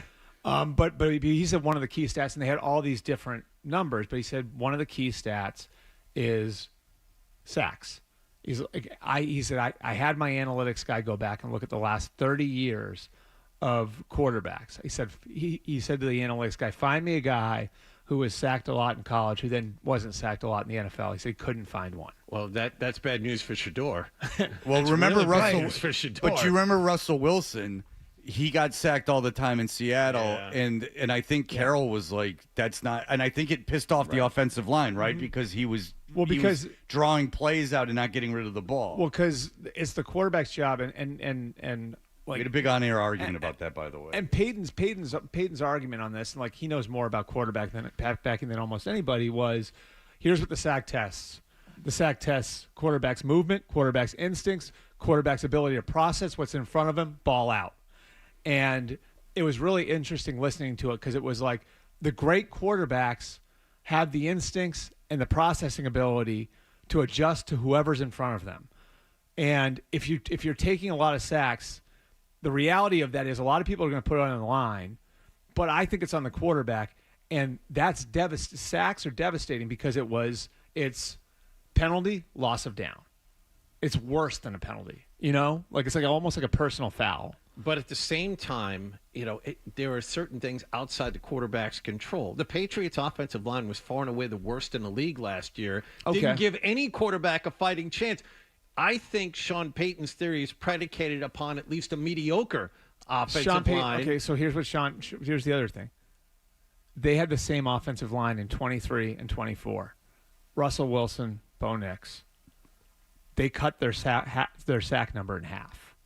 But Denver's offensive line was far better than what the Patriots had. Okay. So let's bring it back. I'm not putting it on Drake. Let's bring it back around to what you just saw with Drake May these last 2 weeks of joint practices. So he's taking a lot of sacks. I'm telling you, it's probably the majority is not his fault. It's an alarming number, though. And that's my point. Is like the number is relative to your offensive line. Okay. There's no question about that. Like how good your offensive line is going to affect the sack number. But what Sean said to me really kind of got me thinking about this because it's like you would never see Tom Brady or Peyton Manning, even at a young age, have an alarmingly high sack number, right? Correct. Even if and we saw Peyton Manning play behind some brutal offensive lines. We saw Tom Brady. When they had injuries, they lost 4 left tackles in 1 year, right? Yes. But was the sack number ever? No, really it high? wasn't. It wasn't. Now he'd get the crap knocked out of him sometimes, and it would affect the way he would play, and sometimes he'd turn the ball over as a result. But I mean, if you look over the course of his career, and we could pull it up if you want, there was never a really high sack number. I just listening to Sean talk about this, it was like an awakening for me because I was like, you know what, it's right.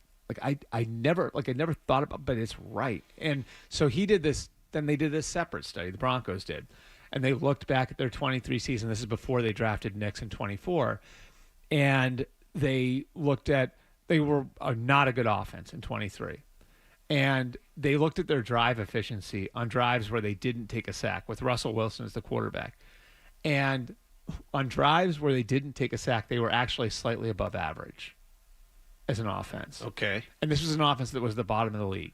So if they could just avoid taking a sack, that put them over the average. So it's just like an interesting thing to look at where, look, I don't think anybody's sitting here I'm not going to tell you that the Patriots are going to roll out a great offensive line this year. But Drake has to play within the context of what's in front of him. Okay? And it's not just Drake May in a vacuum playing quarterback the way he would play. No, you've got to play to the team that's around you. And so I think that's one thing that's going to be interesting this year is watching him and seeing, is he taking a lot of sacks? Because he has to have the awareness to know what's in front of him, have the internal clock to understand how much time he's going to have given what's in front of him, be able to process everything in front of him fast enough to get the ball out in time so he's not taking sacks. Well, it's also on Josh McDaniels to call right plays to make sure that he has receivers open in a second and a half. Yeah. Because that seems like that's what he's going to be dealing with this year. Yeah. So, but I just think it's an interesting thing because I looked at that statistic, and this is right after. I mean, again, maybe I'm the prisoner of the conversation I just had with a really smart person, but it kind of, when I look at that number now, I'm kind of looking at that number a little bit differently. Okay. All right. Well, listen, Bert is with us for another break. We will continue with him. We'll be back. Here are the headlines. Essential Sports Hub headline presented by Celsius Energy Drinks. All reports out of Minnesota where the Vikings clearly were the better team in the second day of joint practices with the Patriots. Drake May avoided any turnovers for the second straight day, but the offensive line struggling to protect him. Teams play a preseason game tomorrow afternoon at 1 o'clock. J.J. McCarthy, Vikings quarterback, will not play in that game. Rams coach Sean McVay said quarterback Matt Stafford will try to go through another individual workout tomorrow. Did the same last Saturday, but his injured back did not respond well enough to begin practicing. An appeals court has upheld the ruling allowing former Patriots assistant coach Brian Flores to proceed with his discrimination suit against the NFL, the Broncos, Giants, and Texans. Flores alleging systemic racism has kept black coaches and front office personnel from advancement. After a day off yesterday, Red Sox open up a 3-game set at home against the Miami Marlins tonight. 7:10 first pitch, Lucas Giolito on the mound. Celtics opening night will be Wednesday, October 22nd at TD Garden. The full NBA schedule was released yesterday. And at the Little League World Series, Braintree lost to Irmo, South Carolina, 13-0 yesterday. They will take on Richmond, Texas in an elimination game on Sunday afternoon. Headlines brought to you by McGovern Automotive Group. McGovern and 98.5 The Sports Hub are giving away a brand new Ford F-150. For more info on how to enter, follow 98.5 The Sports Hub and McGovern Auto Group on Instagram. Complete rules and details at 985thesportshub.com. I'm Ryan Johnston on 98.5 The Sports Hub. More headlines at 8 o'clock.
Such an enticing explosion. 98.5, the Sports Hub.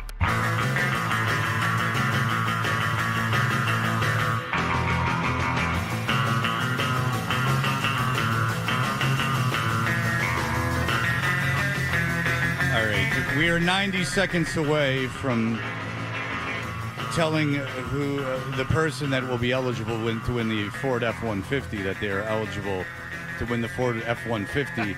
I will dare to take a call because this guy emails all the time.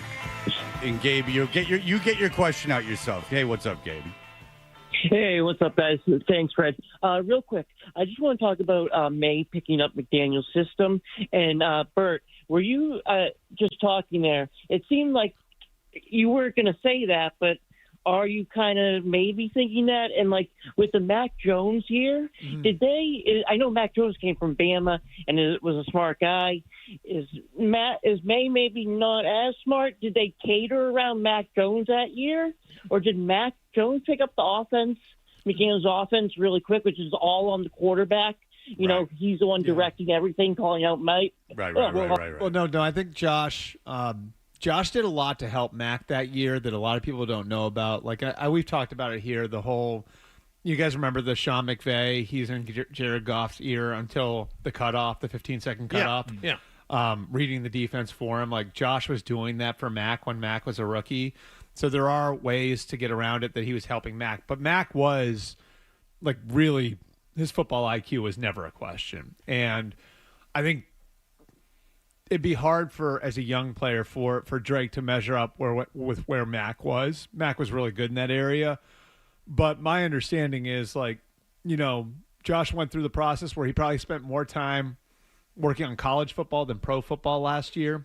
Really studied the college game, worked with college programs, and I think wanted to find a way to kind of get a better understanding, feel for where players were coming so he could meet them where they were at, because his offense had become so tangled up and so complex. That said, even if it is simpler, as I understand it, Drake's done a good job of picking up everything Josh has given him, and I don't think that there's been any oh, wait a minute, we got to slow down. I think they're good in that area. That's different than standing there in the pocket and processing everything around you. There are lots of believe it or not, there are lots of guys who are smart quarterbacks. Like Justin Fields is a good example of this. A lot of quarterbacks who are really smart guys who just don't see it as fast. And so I think that with Drake is going to be how fast is he moving through his progressions? Penix is really good in that area, for example.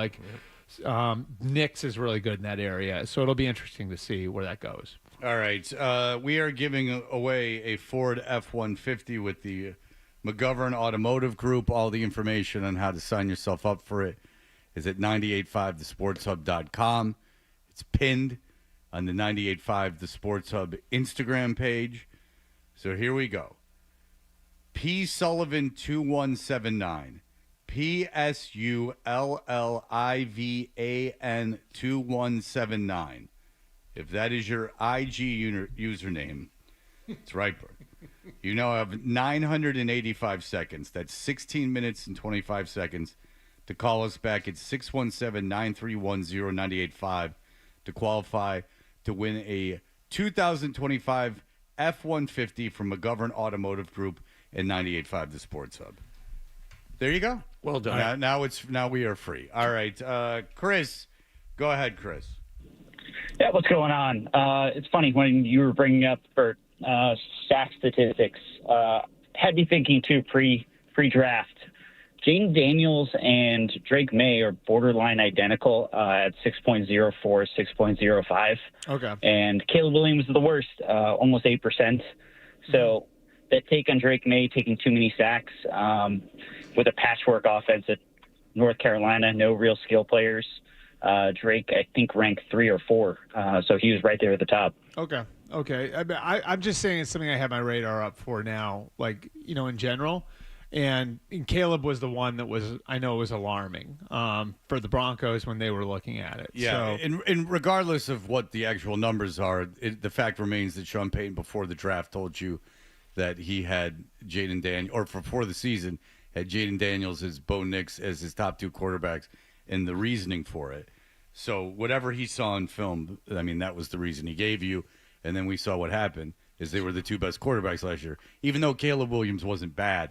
And if you look at some of the losses that Chicago had, like they should have beat Washington when they played them. Yeah, that was ridiculous. That was ridiculous. Yeah. I mean, that was that Tyreek Hail Mary. Stevenson. Yeah, where the defender for Chicago was yelling in the crowd and like had his back to the effing play. Yeah. I don't understand how that happens.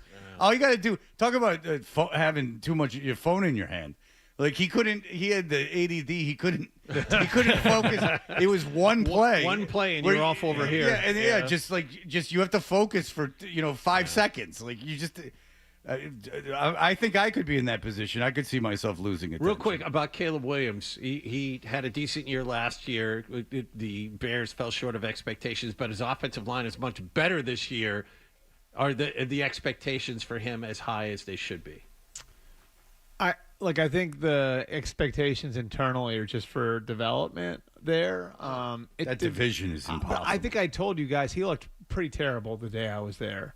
And I talked to Ben Johnson about it, and his explanation was we're feeding him through a fire hose right now. And the way they're doing it there is just give him everything right off the bat, and then over the course of camp we'll narrow it down. We'll see what he can handle. We'll see what he can't handle, and then we'll streamline it to the point where we have an offense when we get to week 1.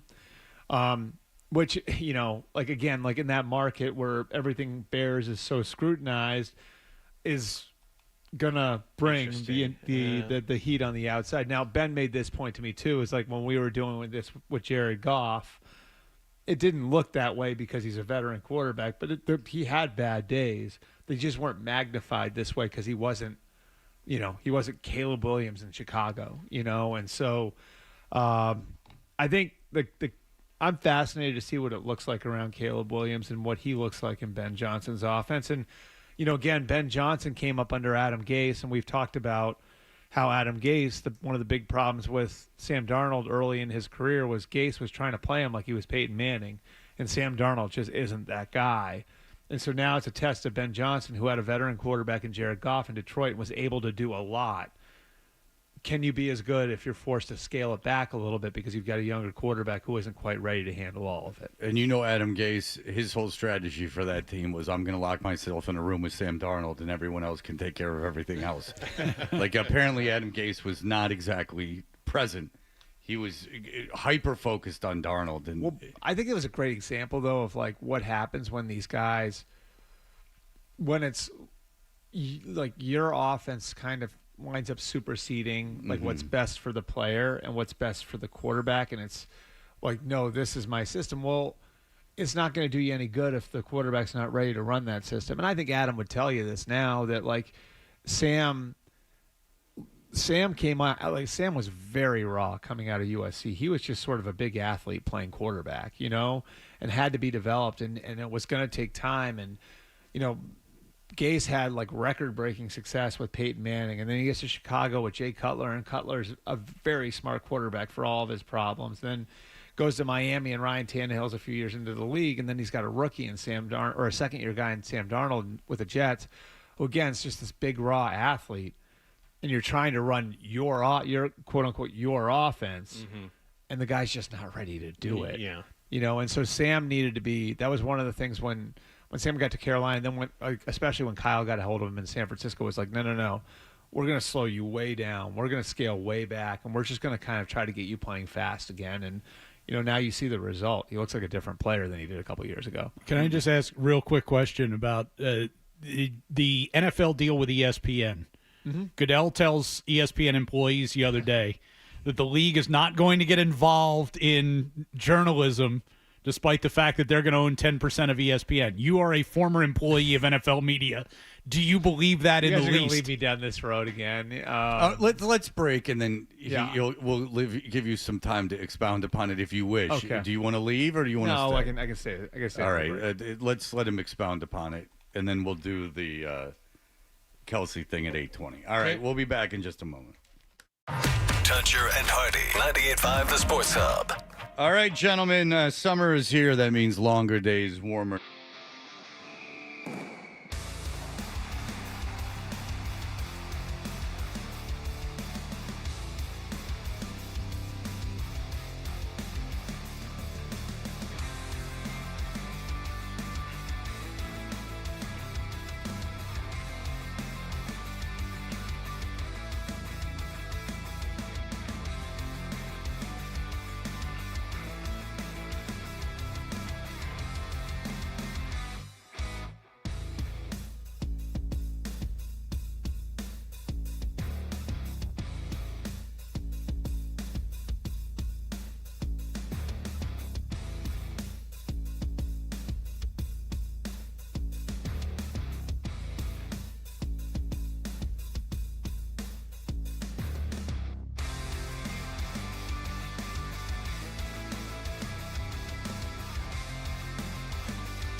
yesterday. Celtics opener will be Wednesday, October 22nd at TD Garden against the Sixers. And the Little League World Series, Braintree lost to Irmo, South Carolina yesterday, 13-0. Double elimination tournament means Braintree takes on Richmond, Texas in an elimination game Sunday. Headlines are brought to you by the rugged Honda Ridgeline. Head to your local New England Honda dealer and learn more and see their line of rugged vehicles. I'm Ryan Johnston on Boston's Home for Sports, 98.5 The Sports Hub. More headlines in 30 minutes. Boston's best sports talk. There's an app for that. Download the Sports Hub app for loads of stuff. Absolutely free. Connect with the shows, get podcasts, and more. Get it where you get your apps. Or at 985sportshub.com.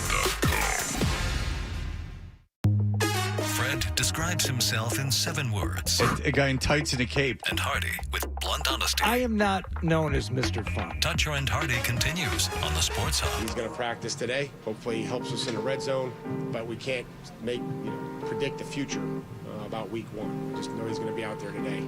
He works hard and he cares, which are 2 important things. Hey, we're Toucher and Hardy. Ryan Johnston is in for Hardy today as he is gallivanting around North Carolina with his son at his mom's house, which delights me because now I want everyone's vacations to suck because mine did this summer, and I just want everyone to not be enjoying themselves. Quality time. Well, are you talking about going to Hoover then, or Hoover, Sanford, Alabama? Now I enjoyed the time with my daughter because when I was in Hoover, Alabama, I spent no time with my son. He hung out with his team. The parents were cool, but I mean, I didn't want to be in Hoover, Alabama. Yeah, I understand that. And he's a pitcher only, so I mean, there were once every 4 games or something. Or? Yeah, like I think he pitched 2 games in that tournament, and so they played like 6, 5. I don't know, 5 probably. Did he start? Or he started. Okay. Because how does that work in those tournaments? If he's guys who are designated as relief pitchers, or depending on the tournament. There were 3 starters. He was one of them. Or I don't know. There was 4 starters. I don't know. He was one of them. But he would start, but it would depend on how the tournament was going. So sometimes like one game he pitched an inning because they were winning by a lot or something, and then he could be used again later in the tournament. I think they wanted to limit you to 100 pitches a week. Okay. So at least that's where I would be at. If he was going over 100 pitches, I would have to assert myself in those tournament situations. Walk down there. What are you doing? Do you have the pitch counter in the stands? Oh, you get the clicker. Bert, if you think that's required for these games, I have the spin rate of every pitch. I have advanced statistics that I don't even know what they mean about his performances. If you join, these are perfect game tournaments, and if you join, the web, it tells you the miles per hour on every pitch as it happens, and then they have like major league advanced statistics like ground ball rate, pull rate, like all this stuff. It's insane, and it's like 9.5 innings, and it's like this pull rate and ground ball rate, and like I just remember because it's amazing how much that changed. Probably 20 years ago now, when I was covering high school sports, I remember like hearing this story about this dad. And there's this kid from our area, Metro West, when I was working at the paper there, that this kid was a really, really great high school player, wound up pitching Division I. But his dad, I remember hearing the stories from the coach, obviously off the record at the time, how his dad would sit in the stands with the clicker. And once he got like close to 100 pitches, like there would start to be like some discomfort, I would say. He's screaming, get my boy out of there. Yeah. I mean, yes, that's not stupid. Yeah. I mean, if my kid's got a D1 deal, I don't want him pitching 110 pitches in a game. I want him out of there. If you told me it was 50, I would be like, well, now you're screwing the coach. Yeah. But if it's 100, I think how often does Boston let their starters go over 100 pitches? Maybe once every few weeks. It isn't a lot. Do you think that once every few weeks that there's a guy who goes over 100 pitches, or do you think it's once every few months there's a guy that goes over 100 pitches? Crochet's the only one, which is why I'm saying it. Okay. Crochet's the only one. None of those other guys go very deep. They should rethink letting Crochet throw many pitches. The crazy thing is, though, like I think with all of this stuff, it's just A friend of mine who's a GM, I was talking to him during my camp trip, and his kid's like a legitimate Division I, could play in the SEC type of pitcher, and he had an elbow issue, and he was going to have Tommy John, and didn't wind up needing it, but I guess it's almost a rite of passage now, right, Fred? Well, there's a kid in the Little League World Series that had Tommy John. He's 12. Right. Yeah. And I think about the pitch count thing. But isn't more of it that the kids are playing year round? Isn't that the bigger problem? Well, a labrum tear or Tommy John are the two worst things that you can get. But you can, depending on the thing that sucks about these things. And the thing that sucks about these things is that you don't know unless there's a scope. They can't even tell from an MRI, and you don't want dye in an MRI all the time because you don't want them injecting your tendons with dye that could wear down tendons too. So it's overuse injuries. Right. And it's the velocity of your arm decelerating, they believe, is what causes the stress. But it's also specialization because you're not building up other muscles by playing other sports. It's the same it's the Achilles in basketball, right? The Achilles in basketball is because there's so much these kids are specializing and playing AAU from the time they're 10. But that could be the case. But in baseball, it's if you play year round, it's overuse. But I would argue that even my son doesn't do it. But in the specialization of baseball, you're helping prevent injury because you're doing, sports specific muscle building. But you could lift weights all day and do everything right and still need Tommy John surgery. Yeah. I mean that can snap. That can be one pitch. A labrum injury is generally, this is all boring, but a labrum injury is overuse. So that can kind of be mitigated, they believe, in my opinion. But I think every dad whose kid has played a lot of baseball has been in a position where there was a fear that there was a major injury, and that's not any good place to be. Now, a 12-year-old needing Tommy John surgery, and he's playing. Because you're Gumby when you're that age. Yeah, that's weird. But if you're in the Little League World Series right now, and you're a pitcher, you've pitched a lot. Yeah. You've pitched a ton. This is very late. Yeah. My son's had big gaps of time. His last thing's Sunday, and then he's shutting down for 3 months. But, he won't throw a baseball for 3 months, and then he'll work his way back. But he's getting 10, 15 days before times that he's pitching, and that's a lot. All right, so you had a question, Ryan. That's why Bert's still I was just wanted to ask Bert, as a former NFL media employee, about the deal that NFL has made with ESPN, and Roger Goodell saying the other day that he is, we're not getting involved in your journalism. ESPN's still going to be a, separate entity. We just own 10%. I would just say, I don't think Roger has had any issue stepping in on these things in the past when the league doesn't like things that are out there. And I without going, because I've still got a lot of friends there, and I love and respect a lot of people that I worked with there over the years. There was a change. And do you guys know who Steve Borenstein is? No. Okay, so he was the former president of ESPN who got put in charge of building NFL Network, and when he got there in whatever it was, 2003, basically he came on the premise that they were going to let him run a network and leave him alone.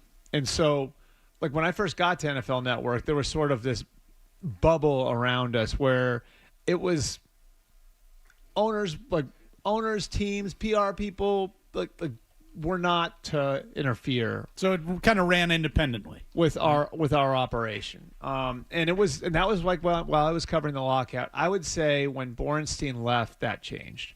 And I think teams felt more at liberty to try to get involved and come in and control certain things or shoot down certain things or try to prevent certain things from making air or getting upset when things did. And I would just say, the attitude of these owners hasn't gotten better in those areas. It's gotten worse. Just as far as, what they're doing to try to control what's out there. You can talk about it's how the political climate in this country has had an effect on it. Whatever it is, I think they have felt more at liberty to try to pressure media into telling only sanitized versions of the stories that are out there. So, I do wonder, when you've got, and again, I've got a lot of friends at ESPN too.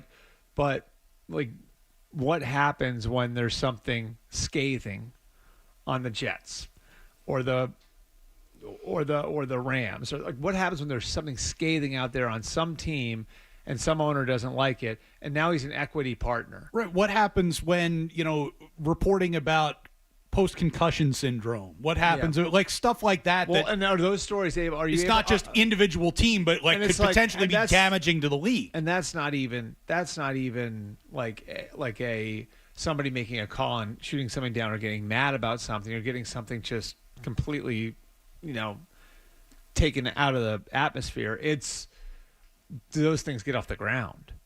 Or do the people at ESPN have to do the equation in their head now where it's like, well, we're going to do all this work and then somebody's going to have a problem with it, so maybe we got to be careful.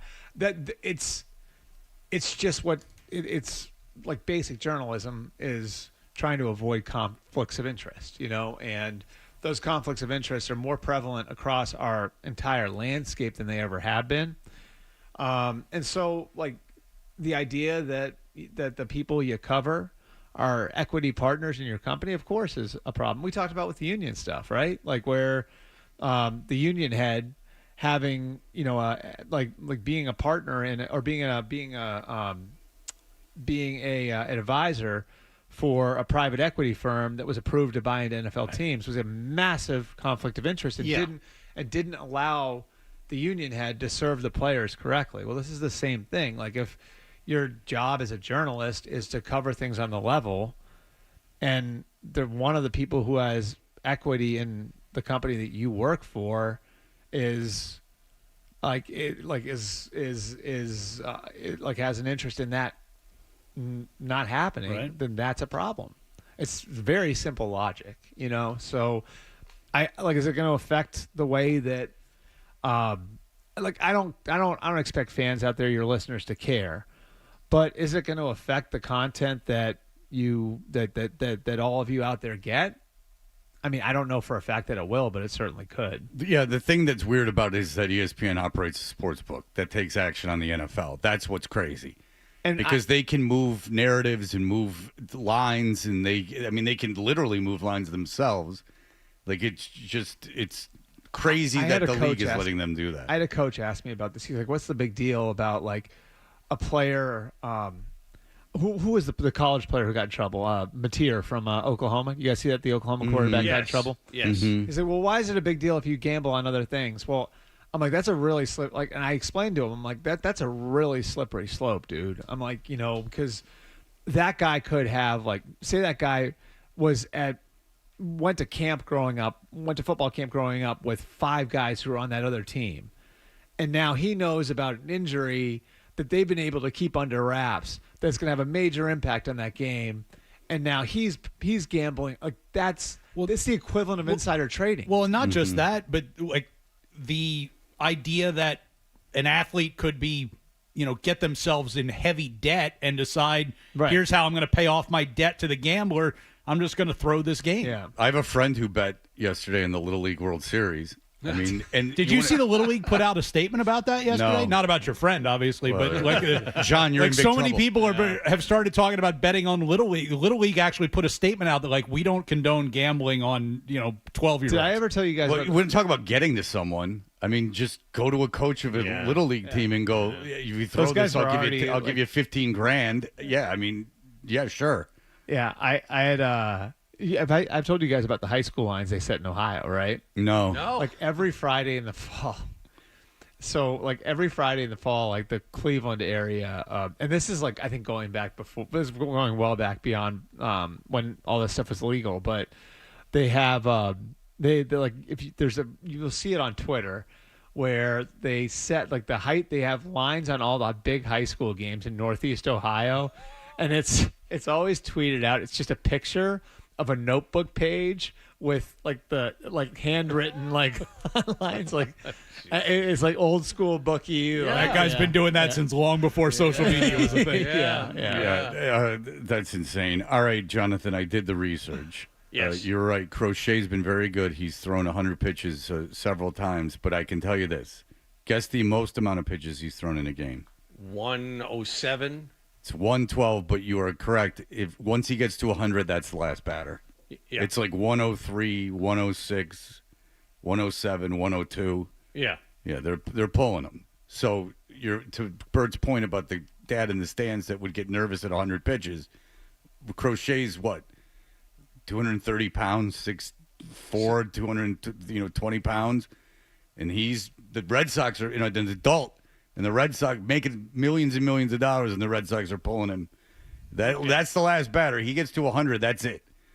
He's not throwing 120 pitches in a game. 100. That's a safe number. No one knows, but 100. That's enough. 7-inning game too. 100 pitches, a lot of pitches. I mean, the kids. I've seen it happen, and the kids have put on heroic performances. But 100. Let's start settling down. Let's start finishing this thing up. Championship game, maybe let the kid go a little bit more. All right, Bert. Thank you so much, everyone watching on MMQB. The Amazon. He's part of Amazon now. It's a whole thing. He does Rich Eisen and who knows what now. He's on ESPN now. Yes. He's all over the place. Is Eisen taking over for McAfee? Who knows what's going on? Who knows? Fingers crossed. Bert does. All right, we will be back. You now know that Taylor Swift was on the Kelsey Brothers podcast. All I've seen are still shots of it. I've deliberately not listened to it. The still shots annoy me, and it's not Taylor Swift that annoys me. It's just, you know what? Jason Kelsey bothers me more than anyone. Are you going to listen to it cold here? Yes. Oh, yeah. And there's because like Jason Kelsey on Netflix, I turn on Netflix, there's a documentary about Jason Kelsey. Just wait till you hear his reaction to Taylor Swift doing certain things. There's an overexposure here that is, they're running you their. think in the last year? Like I think that this is. You don't this think is that getting he's insisted upon constantly at this point? I mean, Jason Kelsey, go do. Obviously, you're popular. Just do football pre and post, make a lot of money. We're going to give him a late night talk show. I mean, you're really stretching this whole Kelsey thing. If I was representing the Kelsey brothers, I'd be like, okay, you got your pop. Yeah. 1 million people because of Taylor Swift tuned into this thing. I heard someone on her star power is ridiculous. And I heard someone on national radio going well, I mean, the Kelsey Brothers podcast is popular. That's why that happened. No. Huh? No. If we had Taylor Swift on the show and pre-announced it, you know what our YouTube numbers? I mean, our YouTube numbers would be the same as the Kelsey Brothers were. Do you think she'd do you guys a solid and do that for you? I sometimes fantasize. What if I was? If I had rubbed elbows with her in Rhode Island at one point. I was like a Felger. Watch type. Hill, right? And she I crashed a bike, and she was next to me when I crashed the bike, and they had to airlift me off because the hospital didn't know how to fix me. All right, very good. Thank you, Bert. We'll be back with that in just a moment. Stay tuned for more Toucher and Hardy on the Sports Hub.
If your alarm clock sounds like this is the show for you. Toucher and Hardy, the Sports Hub. It never bothered me. I don't really care that they show. I don't know why you would care at all that they show her in a box. It doesn't bother me. There's nothing about her that bothers me.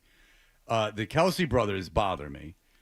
They're like cute, but Travis Kelsey's a good actor for an athlete, and he appreciates his hairy back and won't shave it. And to that, I give him a lot of credit. A lot of flowers for. Don't Freddie say T. flowers. Don't do that. All right. You're better than that, Jonathan. All right. A With lot the of flowers. compliments, Freddie T. You feel it. Yes. You feel his pain. Anyone who is Feel a kinship. Yeah. Well, much like Burt Reynolds and Tom Selleck let women know chest hair was the place to run your hands. Mm-hmm. You know, Kelsey's bringing back hair. I mean, I look at Albert Brooks movies from like 1980. That guy's a romantic. He was a lead-in. sex symbol, and he's got puffy hair, like real puffy hair on his back. You know, you talk about Albert Brooks. It's a shame Hardy's not here. He loves himself some Albert. Well, I mean, Mulaney loves Brooks. I went back and visited all those films. Okay. Yeah, some with more success than others. All right, so I haven't heard any of this deliberately, but I can tell you what does annoy me. And it's when men talk to women like they're children. I hate it. I hate it. I don't think it's natural. A lot of women don't like that either. Oh, I don't know what women want. If they want that, they don't want me. I do not like when men talk to women like they're children. Like, yeah, if they put on a voice, I hate it. So I'm just giving you. I don't know if that's what's in these clips. I'm just giving you forewarning. Okay. When couples are together and they talk in a fashion that is not like they're two adults, it drives me insane. Is that jealousy? Maybe. We'd have to investigate further. But I'm just letting you know it bothers me. So here is my first time. There was 1 million people watching this, over 1 million people, in an unquestioned success. What did they hear? So this kind of felt more like I was in an 80s. So this is Taylor Swift talking, Adam. Yes, this first clip is a shorter clip. It's Taylor Swift talking about the beginning of the relationship, how she was courted. Okay. So this kind of felt more like I was in an 80s John Hughes movie and he was just like standing outside of my window with a boombox just being like, I want to date you. Yeah. Do you want to go on a date with me? I made you a friendship bracelet. Do you want to date me? Just come outside and meet me. Just meet me once. Just give me a chance. So I was like, if this guy isn't crazy, which is a big if, this is sort of what I've been writing songs about wanting to happen to me since I was a teenager. Yeah. And I was sitting there at the Eras Tour listening to every single one of those songs like I know what she wants me to do. I feel that. That's exactly what she wants me to do. He's like, this is just her wish list of like, Meet me, please. Now I'm butthurt. yeah. I'm upset that you didn't meet me, even though you didn't know I wanted to meet you because I didn't do any proper logistical planning. Who plans Typical nowadays? Kelsey. Typical Hey. Kelsey. It was wild. It was wild, but it worked. I'm glad it worked. I'm just circling back to New Heights to say thank you for this. Yes. Look at this. I'm the luckiest man in the world. Okay, I don't know what I'm supposed to do with that. I mean, I don't know what happened. Okay. What was I supposed to get out of that? It's just the setup. It's the back and forth interplay between the two of them. My takeaway, and this was tough to go through. It's 2 hours long. Nick did a great job of pulling 2 hours timestamps to try to find some juice. It's a glorified commercial for her new album. Is basically what it is. Well, I figured that. But again, we wanted to get into the relationship interplay with that, and again, you get a little bit of it at the end there. But the theme that clip demonstrates, Fred, is that she's doing the talking. She's wearing the pants. She's calling the shots. I'm not saying that's good or bad. I'm just saying that seems to be their relationship dynamic. So how did he meet her? What was the story? He bullied his way backstage at a show and like had friendship bracelets and was like not on the list for the meet and greet, but thought that he could at Arrowhead Stadium because he knew the elevator operator, that the elevator operator would bring him down so that he could meet her. He wanted to date a famous person. And I don't, right, because then there's the comment in there of, I was listening to all your records. Were you, Travis Kelsey, sitting in a room alone listening to every Taylor Swift record? I don't doubt it. I mean, he's got a podcast to sell. All right. Well, and then what is this one I'm about to play? This is it's a little bit more of their budding relationship, kind of the beginning of them coming together and getting to know each other. All I remember is that she didn't want to meet me. That's it. That's it. That's all he got about. Why is Jason Kelsey reacting to it like he's never heard it before? Like, that's a very insincere laugh. I mean, they seem very close. I think that you would know about the story. He's just getting started, Fred. I think you would know the story of your brother meeting the woman that he's dating, and the most famous woman in the world. You know how guys are. Sometimes you just don't talk. Right. Well, Sure. they do a podcast together. She's the most famous person in the world. I would imagine there was a moment of you talking about when you met. Maybe you don't talk about what you did on Wednesday, but you talk about when you how you met her. Like if he's like, I just banged Taylor Swift. Hey, bro, just banged Taylor Swift on your. He texts you. I think that you further investigate it. You don't just go, oh, that's awesome. Like, good for you. How what? Like, I think you go, what?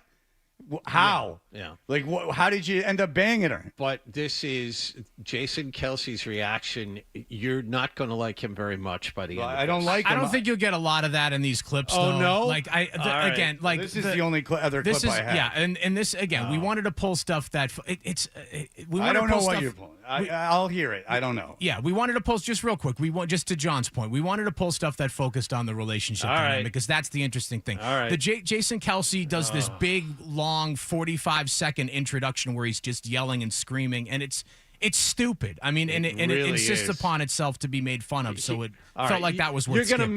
gonna miss that part, Fred. But if we had the time to play all of Jason Kelsey's very loud, over the top reactions, you would like him even less than Travis at this point. Okay. Well, I don't like Jason Kelsey.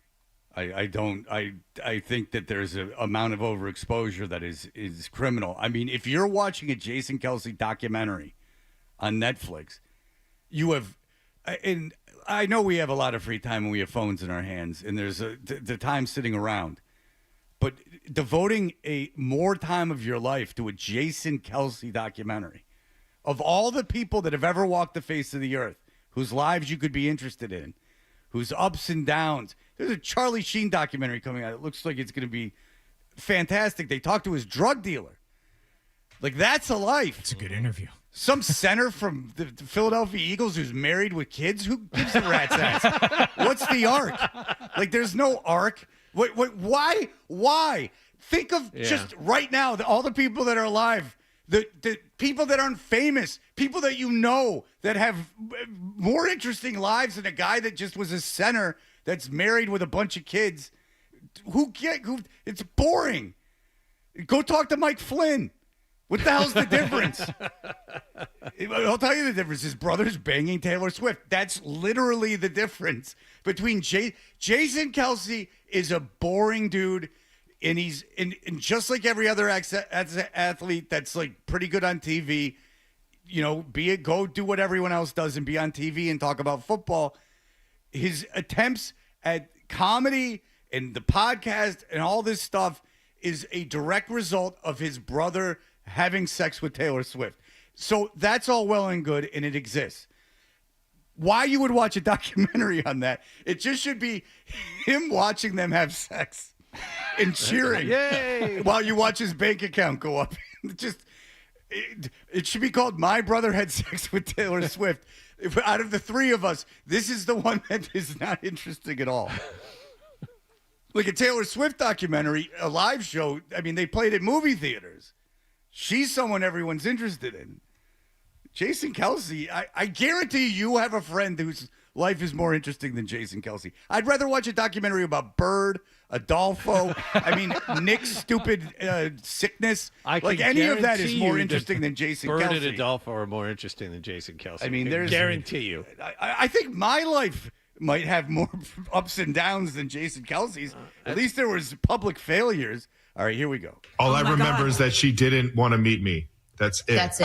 That's all he got about. And his, That's the funniest thing ever. No, but that's not how you laugh. Yeah. No one goes, ha, ha, ha, ha, ha.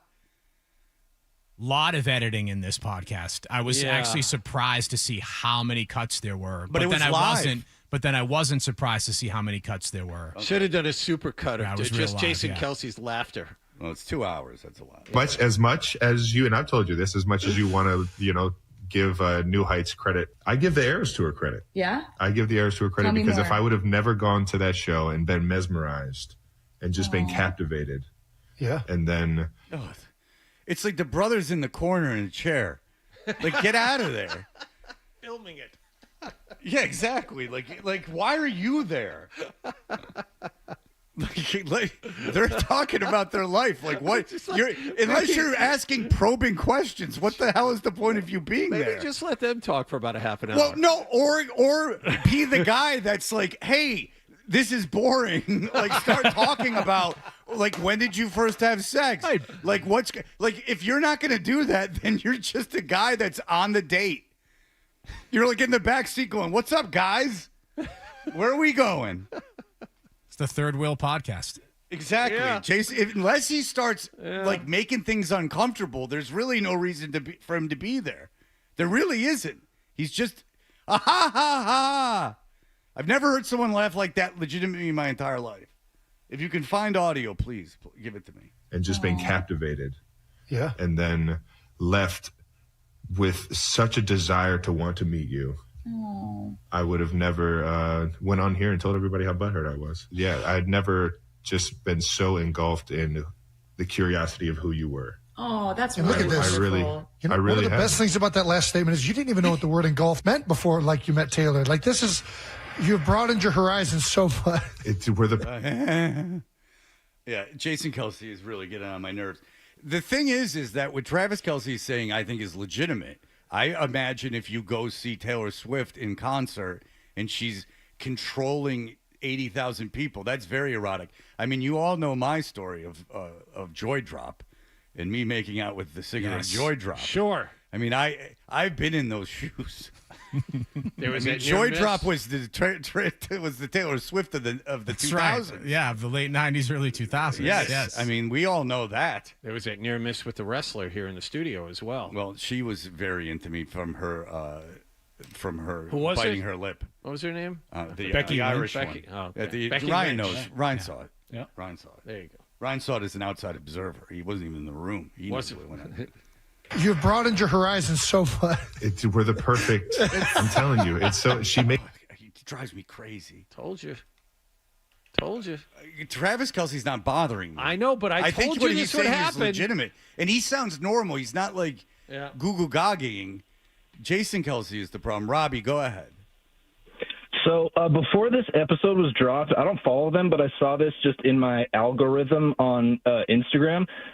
There was like a clip before they were recording where Travis was like flirting with Taylor, and she was even like, Travis, we're about to do a podcast. So Jason in the cuck position is actually pretty accurate with the like that context before they started recording. First of all, I'm shocked that it was in your algorithm because it doesn't get forced on anyone. I am in the same boat. Every time I open up YouTube, there's a picture of Jason Kelsey sitting there, which is not his fault, but it does add to the constant annoyance and why, again, I don't know why you would watch a documentary on him, but Jason does seem like he's sitting in that superfluous chair in the hotel room. Like, you know how there's that chair in the corner? There's like a fabric, like a chair made of fabric. It's not at the desk. It's just sitting it's there. just there. That's the cuck chair. It's one that Borat goofs on. Yes, it's King the in cuck the chair. castle. King in the Yes, but it's the cuck chair. It's the cuck chair. Makes me so much better. So, Thank you for saying that. Thank you for saying that. and then, but it's like you see you on the stage and you see how crazy you can get an entire stadium going, and then I get you in a room and it's like. And then you're under my control. Then woman. I call my brother. Yeah, and I say he's watching. That's all he got about it. Seat's open, bro. Come on down. Yeah, he just he tosses a bottle of Jergens into the darkness. What's going on that side of the room? Don't worry. That's all he. Why is there all this all he got Kleenex about. and lube in here? Don't touch any of these socks; they'll crack. I get you in a room and it's like I've known you forever. It's like it was just the easiest conversation I ever had, and it was just so much fun that it just it knocked my socks off, from what they say. Oh, when she breaks up with him, it's going to ruin it. Because I could see that completely. Like, because at the end of the day, he's like a football player, and she's so much more famous than him. So he sees her control the stadium. Then he gets, now you're one-on-one with her, and she's just off the stage. I don't care what she looks like. I mean, this is like an incredible aphrodisiac, and and then you get mesmerized by it, and then you start dating, and now you're getting all this attention from the dating, and everyone loves you. And Taylor Swift fans are so positive. Like, it's all this positive reinforcement, and the minute it ends, it all goes away. So his career is coming to a close, right? He's 35 years old, so he's not going to have football that much longer. When the relationship ultimately ends, all of those people that you just talked about will then turn on him because she'll write an album about how things fell apart. He will disappear from the face of the earth. You'll never hear from him again. Well, I know he's really and that high will kill stakes him. gambling. That will absolutely kill him. But Adam has faced the wrath Yes. of the Taylors of the Swifties. Yes, you don't want to cross that fan group. And she's not doing anything that's bothering me. Neither is Travis, because I understand. I think Travis Kelsey's being sincere. I could understand being completely seduced by that. Absolutely. Again, I made out with a singer of Joy Drop. Yes. I've been there. I mean, they were playing in front of at least 50 people. Knocked your socks off. Yeah. Oh, God. Knocked your socks off. Yeah. Everything about him is affected and phony. Ugh. Yeah. Thank you. I felt She the blew same me exact away, way and about you. I had never experienced something so mesmerizing on stage, and then so real and so beautiful in person. I believe every word. Hey, that's Should I leave? wonderful. I'm just gonna Yeah, Yes, you should, dickhead. Leave. Get out of there. Should I leave? Wonderful. I'm just gonna Yeah, I think so. Honestly, Oh, at this sorry. point, I think everyone should leave. I don't know where to go from here now. Okay, yeah, of course You you leave don't, is what untalented happens. Your prick. time is up. Yeah, you don't know where to go. You got 1 million people on there, and you don't know where to go. Well done, Jason. I tell you, when I turned on Netflix and that documentary was up there, I went, no, I'm putting my foot down. No. And who's managing their careers? The money grabs happened. You got your money from You're starting to Amazon, play with your sustainability, Mr. Kelsey. We're not working with Carlin-esque talent here. There's a limit to your abilities. There's also, I don't think there is a sustainability. I think, 5 years from now, they're off everybody's radar. See, Nobody cares anymore. I think Travis is talented and famous enough to have a career, and certainly a successful career in television. But this Jason, he is a big nobody and not very talented. Offensive to me. All right, so we'll be back. Here are the headlines. Essential Sports Hub headline presented by Celsius.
back. The Sports Hub. Mention 80,000 people.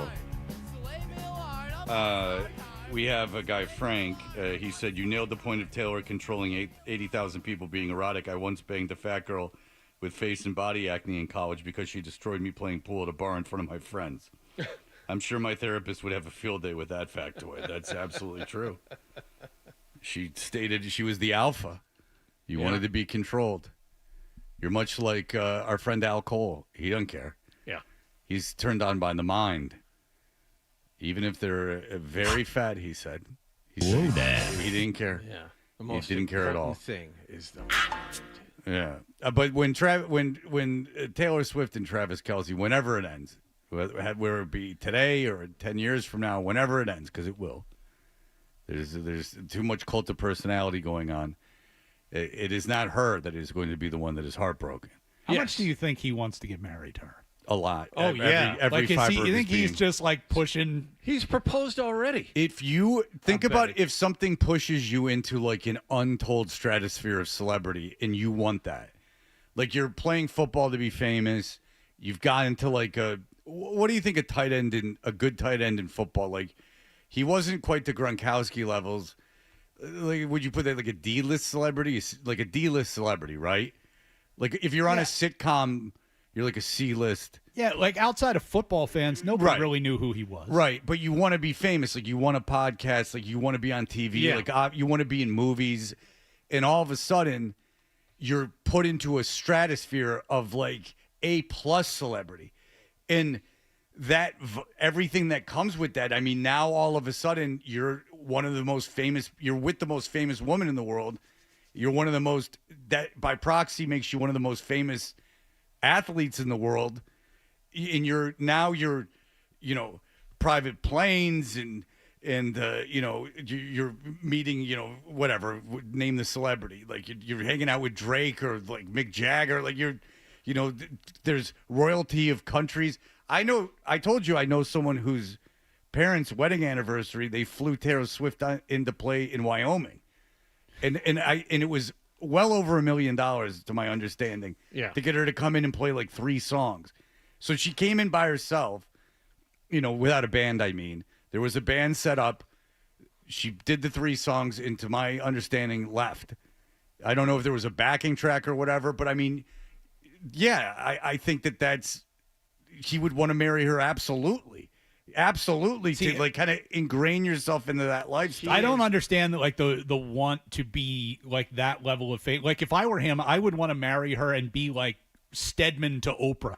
Like, just let me enjoy the trappings of all of this, but and you don't stay out have of the that. stay out of the line. You go be the star. I'll come to the concerts, like hang Dolly out Parton's backstage, husband, and I'll stay the hell out of it. Dolly Parton's husband. Yeah.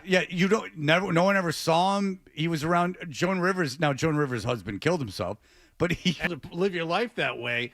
But Travis Kelsey has been screaming for attention for the last 5 years. Yes, we're aware. But the thing is, that's never going to stop, with or without Taylor Swift. But the question is, does he want to marry her? And yes. That was the question. And to Ryan's point, I think absolutely.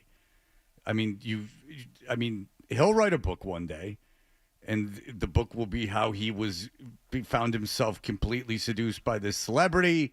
And then when it ended, it crushed him, and with the internet, and everyone was killing him, like you said before. The old behind the music, and then it all came crashing down. I'll tell you, a Travis Kelsey documentary 15 years from now will be a must-watch. It will be like a Charlie Sheen thing, and who knows the depths that will spiral him into. There could be a good story there.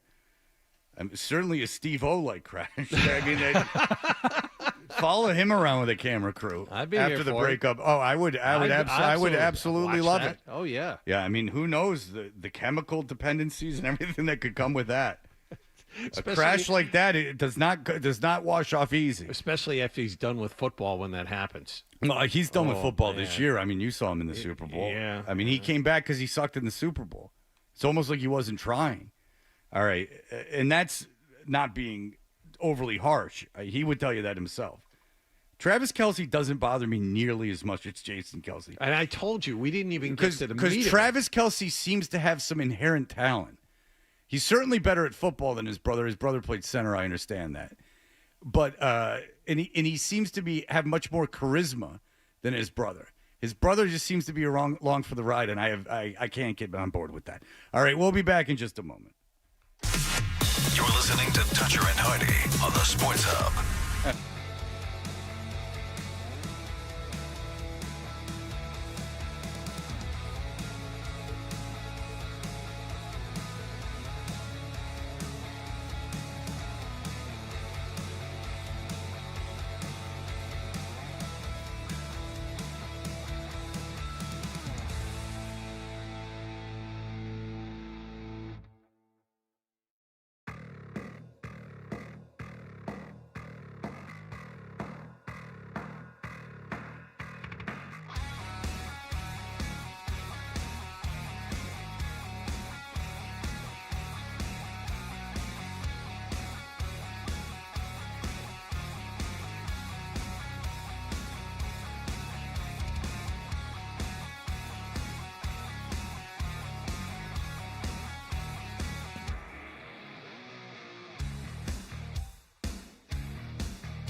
Not just the games. It's Toucher and Hardy, Zolak and Bertrand, Felger and Maz, Joe Murray. For Boston sports fans, it's 98.5, the Sports Hub. Paisley Media Group Station.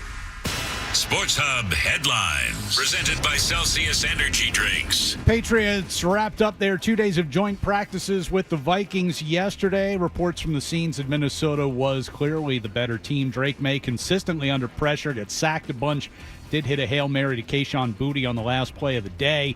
Pats will have a walkthrough today and then play a preseason game against the Vikings tomorrow at 1 o'clock. Rams coach Sean McVay says quarterback Matthew Stafford is going to try another individual workout tomorrow. He's missed all of training camp with a back injury, threw a bunch last weekend, but then the team held him out of practice this week because he did not respond well.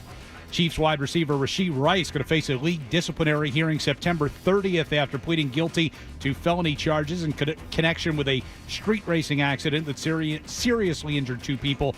That means that Rice, who's expected to face a lengthy suspension, will be available to play at least the first 4 games of the season for Kansas City. After a day off yesterday, Red Sox begin a 5-game homestand tonight with the Miami Marlins in town. 7:10 first pitch, Lucas Giolito gets the start. NBA released its full schedule yesterday. Celtics opening night, October 22nd at home against Philadelphia. And at the Little League World Series, Braintree lost to Irmo, South Carolina yesterday 13-0. They'll play an elimination game Saturday at 3 against Richmond, Texas. Headlines are brought to you by the 99 Restaurants. Visit the 9s the day after the Red Sox win. You'll get a free kids meal with every adult entree purchased. You've got to love the 9s. I'm Ryan Johnston of Boston's Home for Sports, 98.5 The Sports Hub. More headlines in around 30 minutes.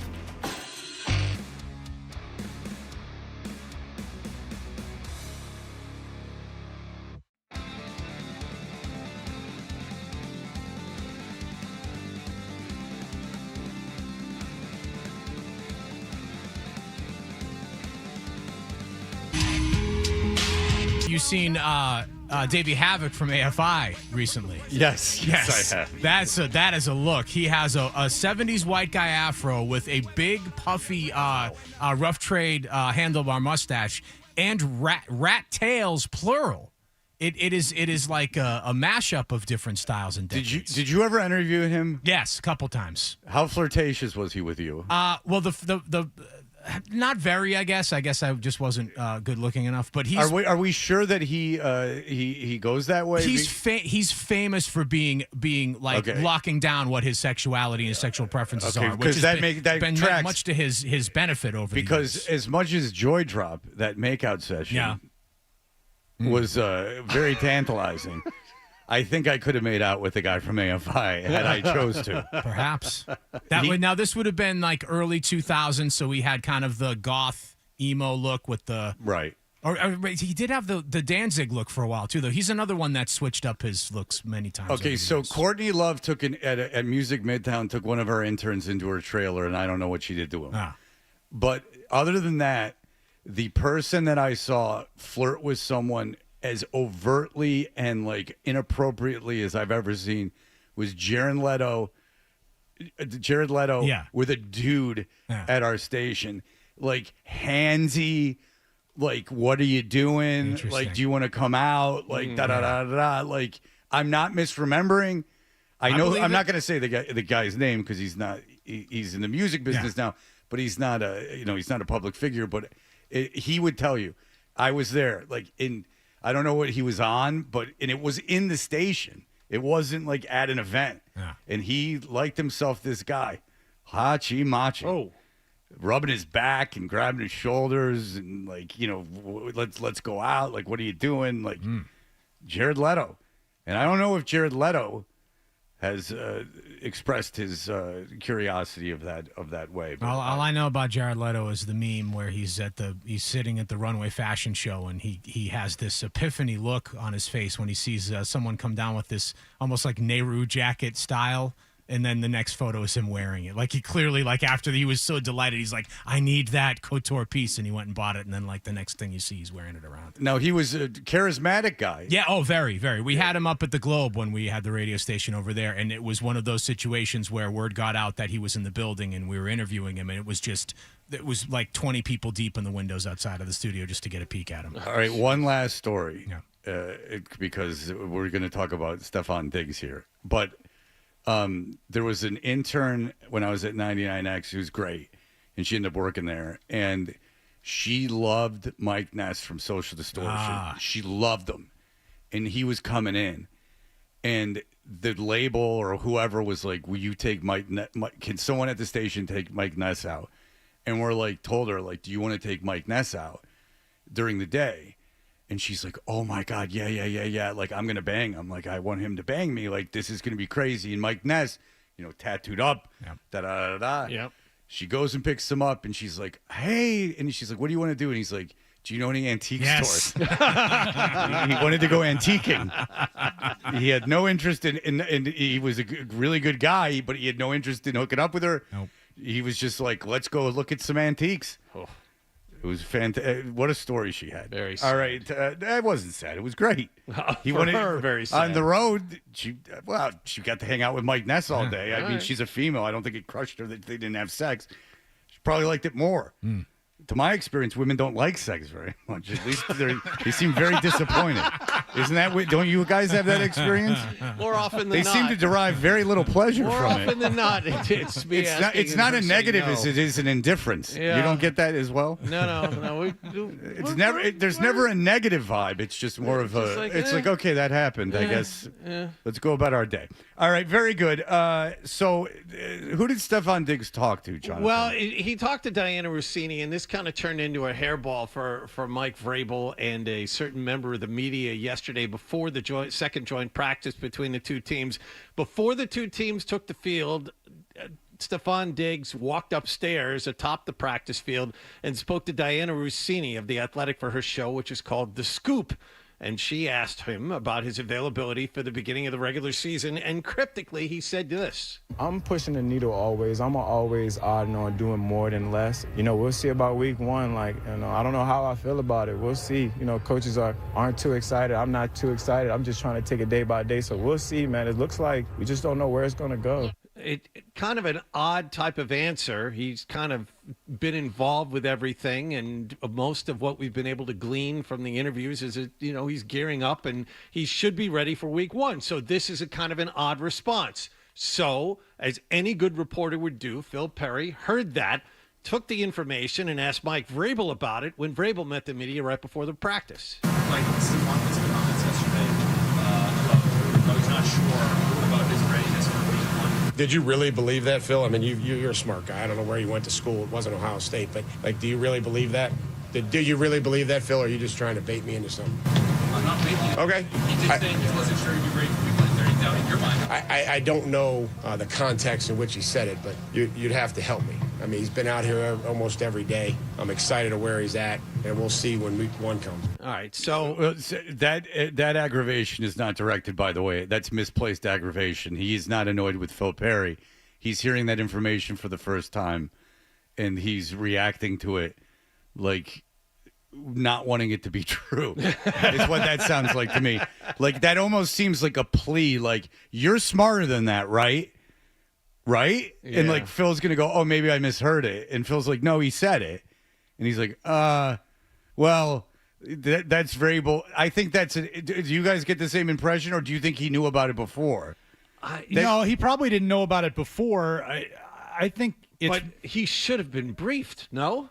Yeah, but it's more along the lines of, Diggs is having a little fun with Diana Rossini, like not going to commit to anything. That's, it's up to Coach Vrabel whether I play or not, kind of thing.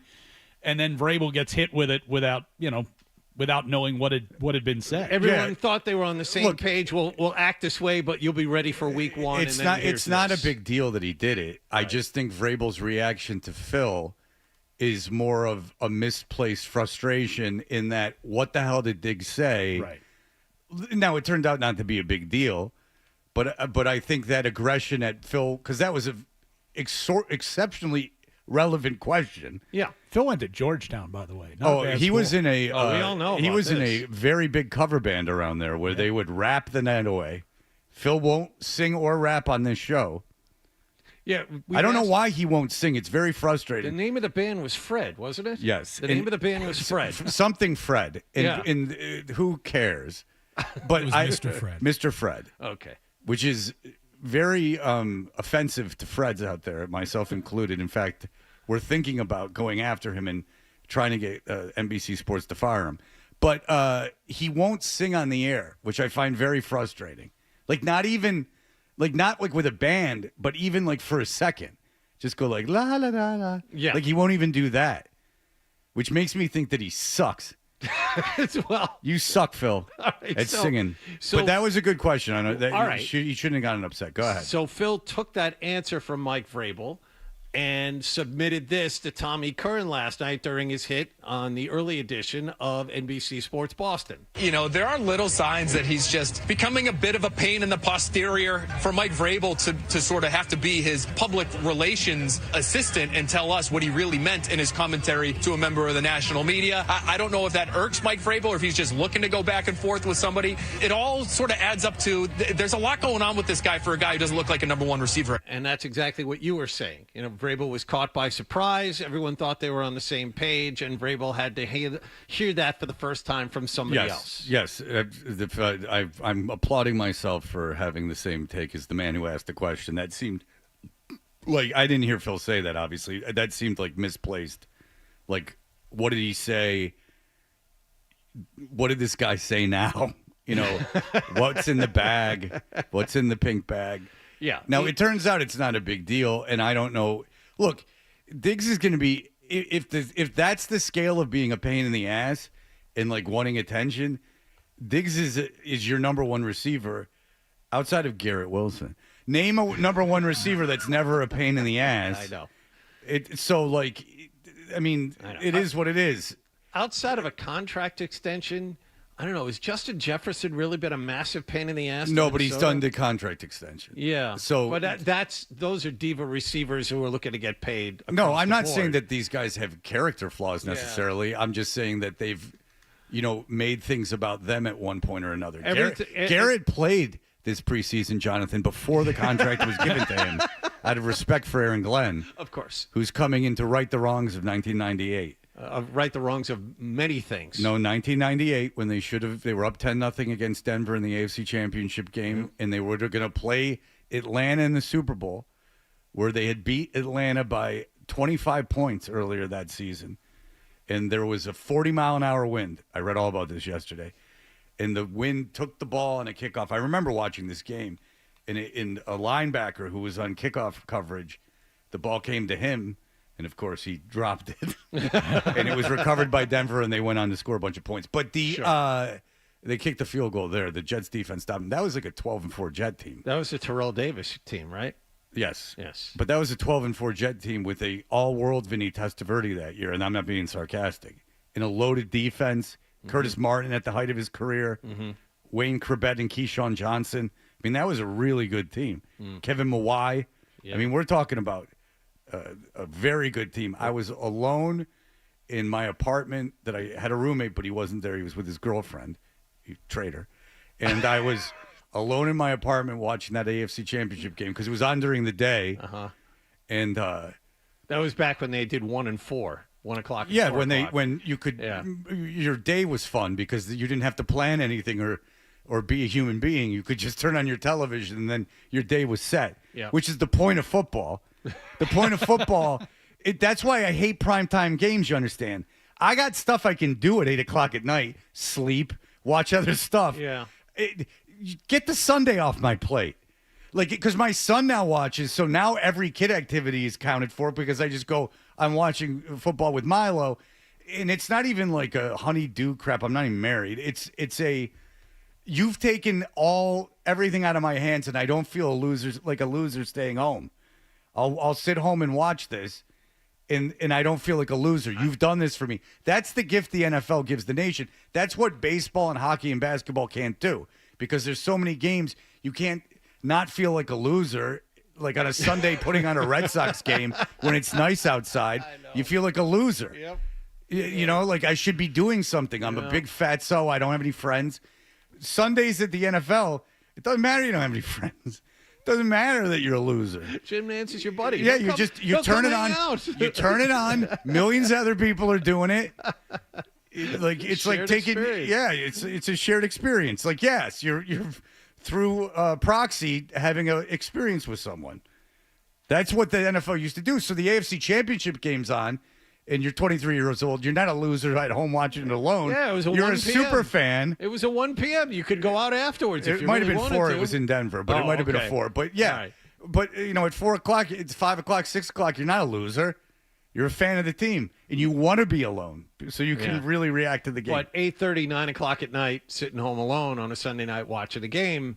Yeah, or a Monday night or a night, Thursday night. Yeah, you're like a loser. A little bit different. Yeah, you're that makes you feel like a loser. Near miss for the Jets. How did we get here again? Aaron Glenn. I was talking about how Garrett Wilson didn't hold out. I'll tell you, the Jets writers with the glowing praise, it's all going to go so sideways. I know I'm talking about the Jets, but I mean, oh, do they love Aaron Glenn?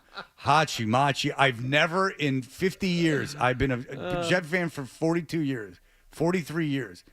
I've never, ever. Not granted, I didn't read a lot about them in the 80s, but I've never heard such praise for anybody in my entire life as they are for Aaron Glenn. Did you hear Bert? And I don't know if you picked up on this. Bert was talking about the difference between different quarterbacks and Sam Darnold and Justin Fields. He said Fields was not. That Fields was smart, but not. He couldn't figure things out. Long to process. Yeah, that doesn't bode well. Well, what do you think? What do you think I thought? What do you think I'm expecting from Justin Fields?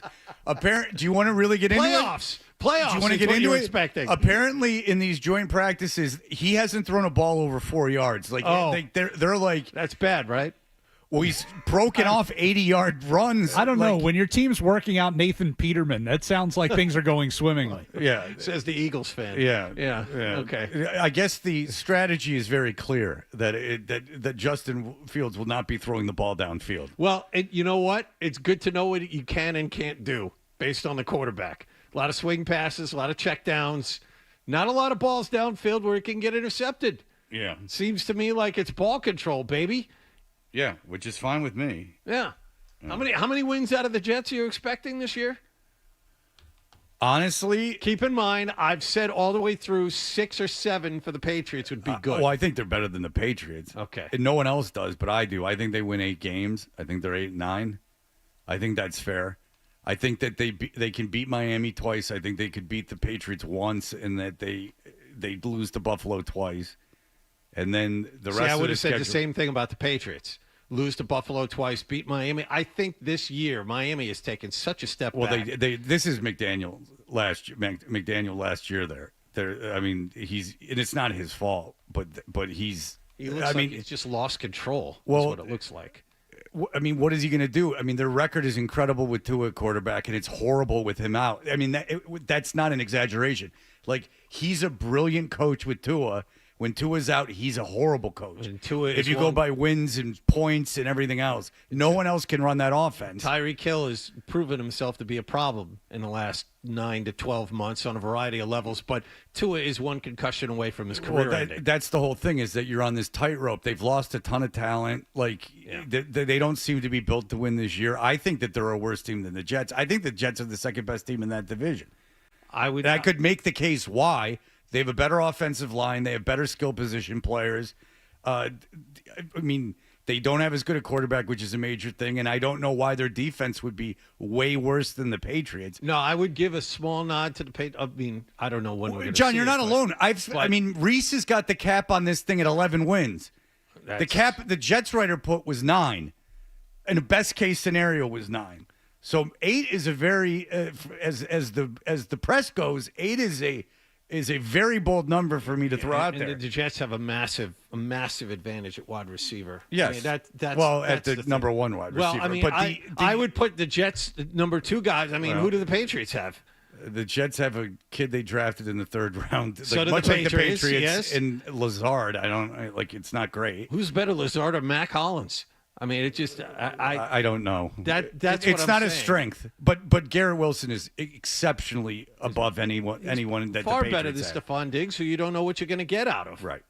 And the Jets have an elite corner. You have an elite corner. The Jets have a very good second corner. You have a good second 8 corner. 8 wins, 7 wins. I mean, let's put it this way. I see a lot of similarities outside the quarterback position. Now, who's the team I'd rather be a fan of? The Patriots, because they have May, and the Jets have nobody. But in terms of this year, I think that the teams are even Steven. That's what I was going to say. 8 wins for one team, 7 wins for the other. Yes. They'll finish second and third in the division. I agree. That's fine. We are on the same page. That's fine. I think the Patriots might be a little bit better. You think the Jets might be a little bit better. Fine. But I don't think you're necessarily wrong. All I'm saying is that if for both teams, if you're playing games that matter in December, not the last game of the season, not that Buffalo game is going to be for the division people out there. Ridiculous. I still Buffalo's so much better than these teams. It's insane. And they've proven it, in the playoffs, whatever. But in getting to a Super Bowl, that's another story. Winning that division is as big a lock, barring injuries, I can imagine. But these teams seem to be very similar this year. I'd rather be a Patriot fan because of the quarterback. But that's that. You want them playing at games that matter in December, is what I'm trying to say. Sure. That you're not mathematically eliminated after Thanksgiving. You want when the graphic comes up in mid-December with the division leaders in and the wild card be in the hunt category. That's they give a lot of rope with that. They in the do. Hunt. It's like 6 and 5, 6 and 9 in the hunt. Yes, 4 and exactly. 8 at the bottom of the screen. All right, we're there. But yes, for both teams, both of those teams. It's been a while since they were in the hunt. Back-to-back 4-win seasons will do that to a fan. Yeah, yes, just want to be in the hunt. And it gives you a reason to be a loser and sit home on a Sunday and watch football. I mean, there's at least a chance. Yeah. All right, we will be back in just a moment. More Toucher and Hardy next on the Sports Hub. All right, hi, I'm Fred. They want me to announce myself. Here to bring you in on some...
should do the email bit.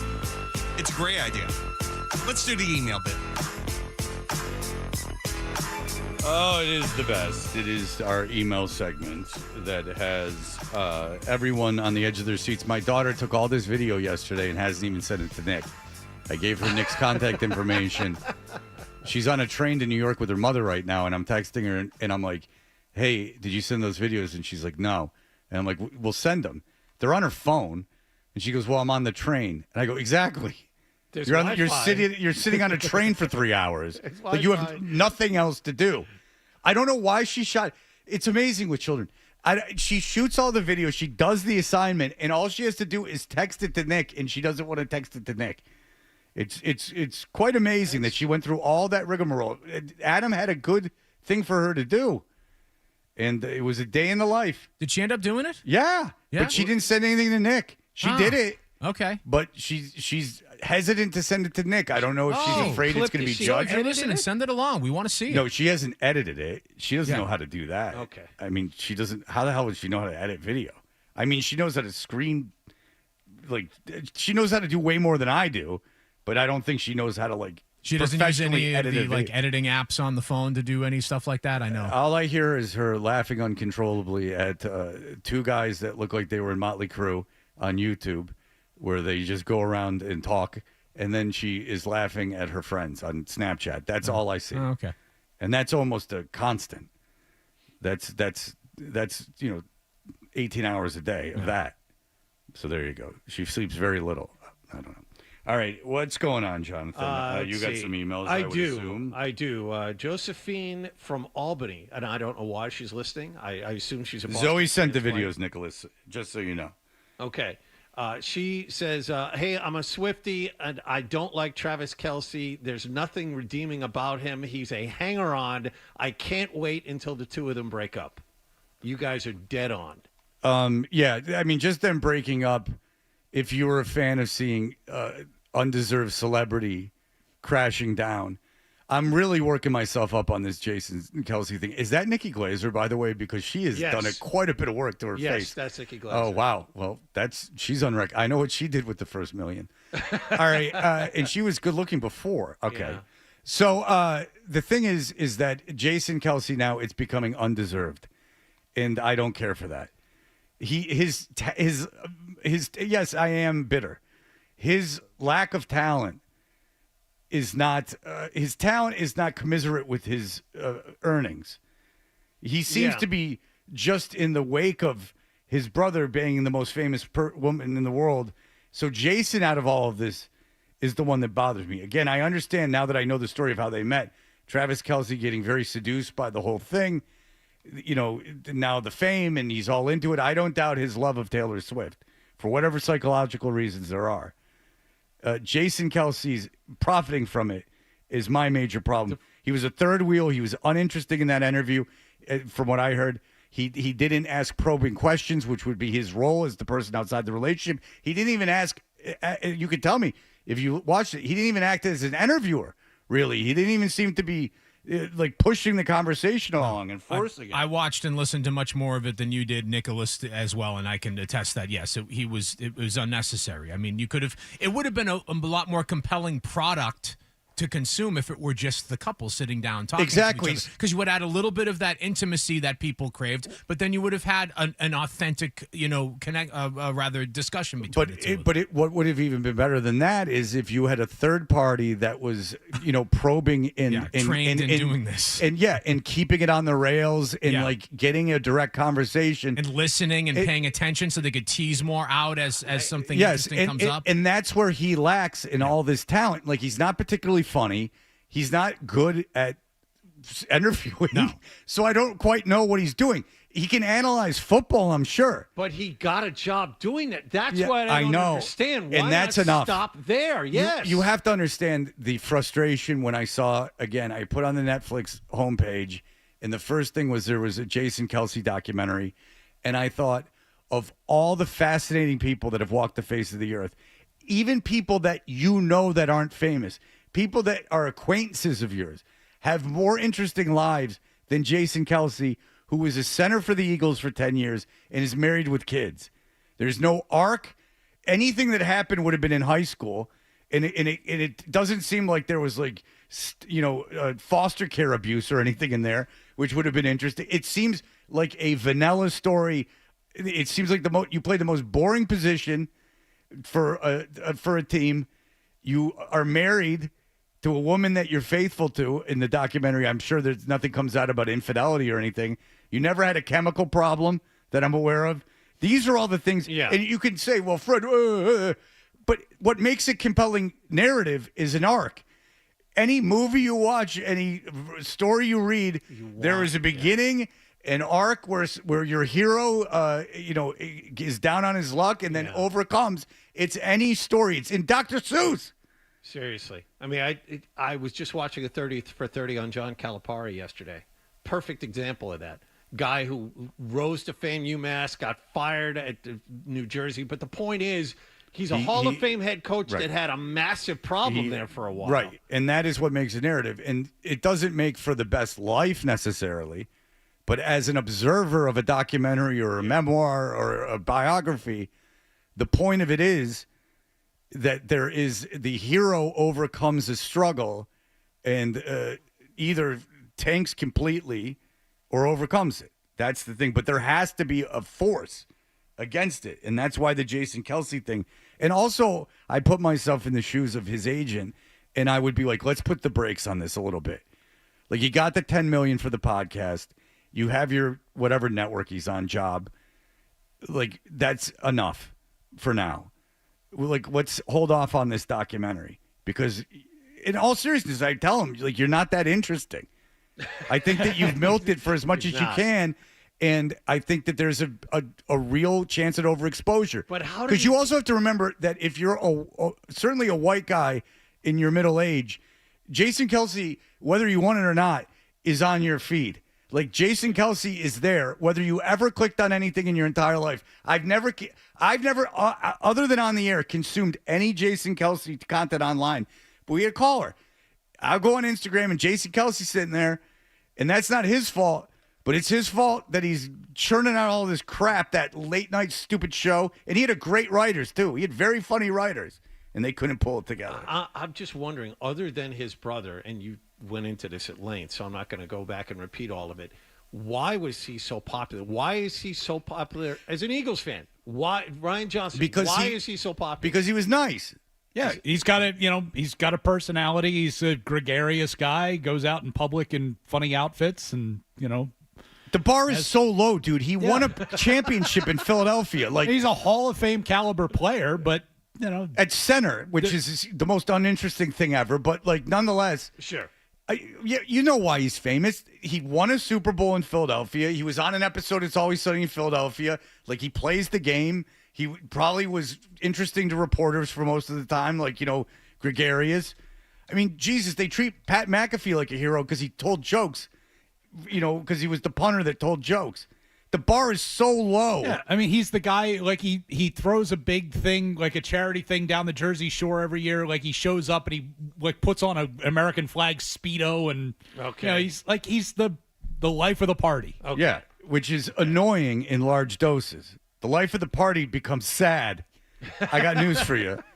The most interesting guy at the party, if he's carrying on and putting on a show, that gets sad after a while. The going shirtless in Buffalo, watching Travis Kelsey play. Yeah, it's like enough with the stunts. Like, pretending you're drunk, like, it's enough. Yeah, you see, Travis, he got the most famous woman in the world, and he's a good actor, which I can't get. I got to give him credit for that. Like, of all those. I couldn't get through all of Happy Gilmore. Well, I know he was too. in the Happy Gilmore. Has he done anything else? I've just seen him in stuff. Yeah, I don't remember what, but I've seen him in stuff and thought, wow, like, he's actually like a really good actor, because most of these guys aren't. And he can pull off with, like, Edelman and Ann Mandola couldn't, which is like being a charismatic presence. They desperately wanted it more than he does. That's the thing that kills them. See, and I think Kelsey's they become were filming their own stuff to try and get it. I would just and also Kelsey, when he was being Malibu's Most Wanted, which is how Chris Jones referred to him as, that affectation was very annoying. But as he's gained fame, you've noticed he doesn't talk like that anymore. Have you noticed that? That now he talks in a normal voice. Yes. Yes. not an affectation. Yes. So Well- he actually annoys me less. What's happening with the back hair, too, I got to give him credit. So if it's a diagram, you have Travis Kelsey that's getting to a point where he doesn't even really bother me because Taylor Swift doesn't bother me at all. And then you have Jason Kelsey, whose earnings and fame are not commiserate at all with his talent level. And yes, that annoys me. That annoys me. It does. Are you jealous? No, because I don't want to be the guy's brother that's dicking around. Plus, I don't need the CTE and all the crap that he's probably got to suffer because he played 10 years. But I wouldn't trade places with him. But yes, I'm a little upset that someone that is that devoid of talent is making $10 million for doing audio content. Yes, that bothers me. Does it bother me that they had 1 million views and somehow some company's going to think that is somehow sustainable because they had the guy's girlfriend on who's the most famous person in the world?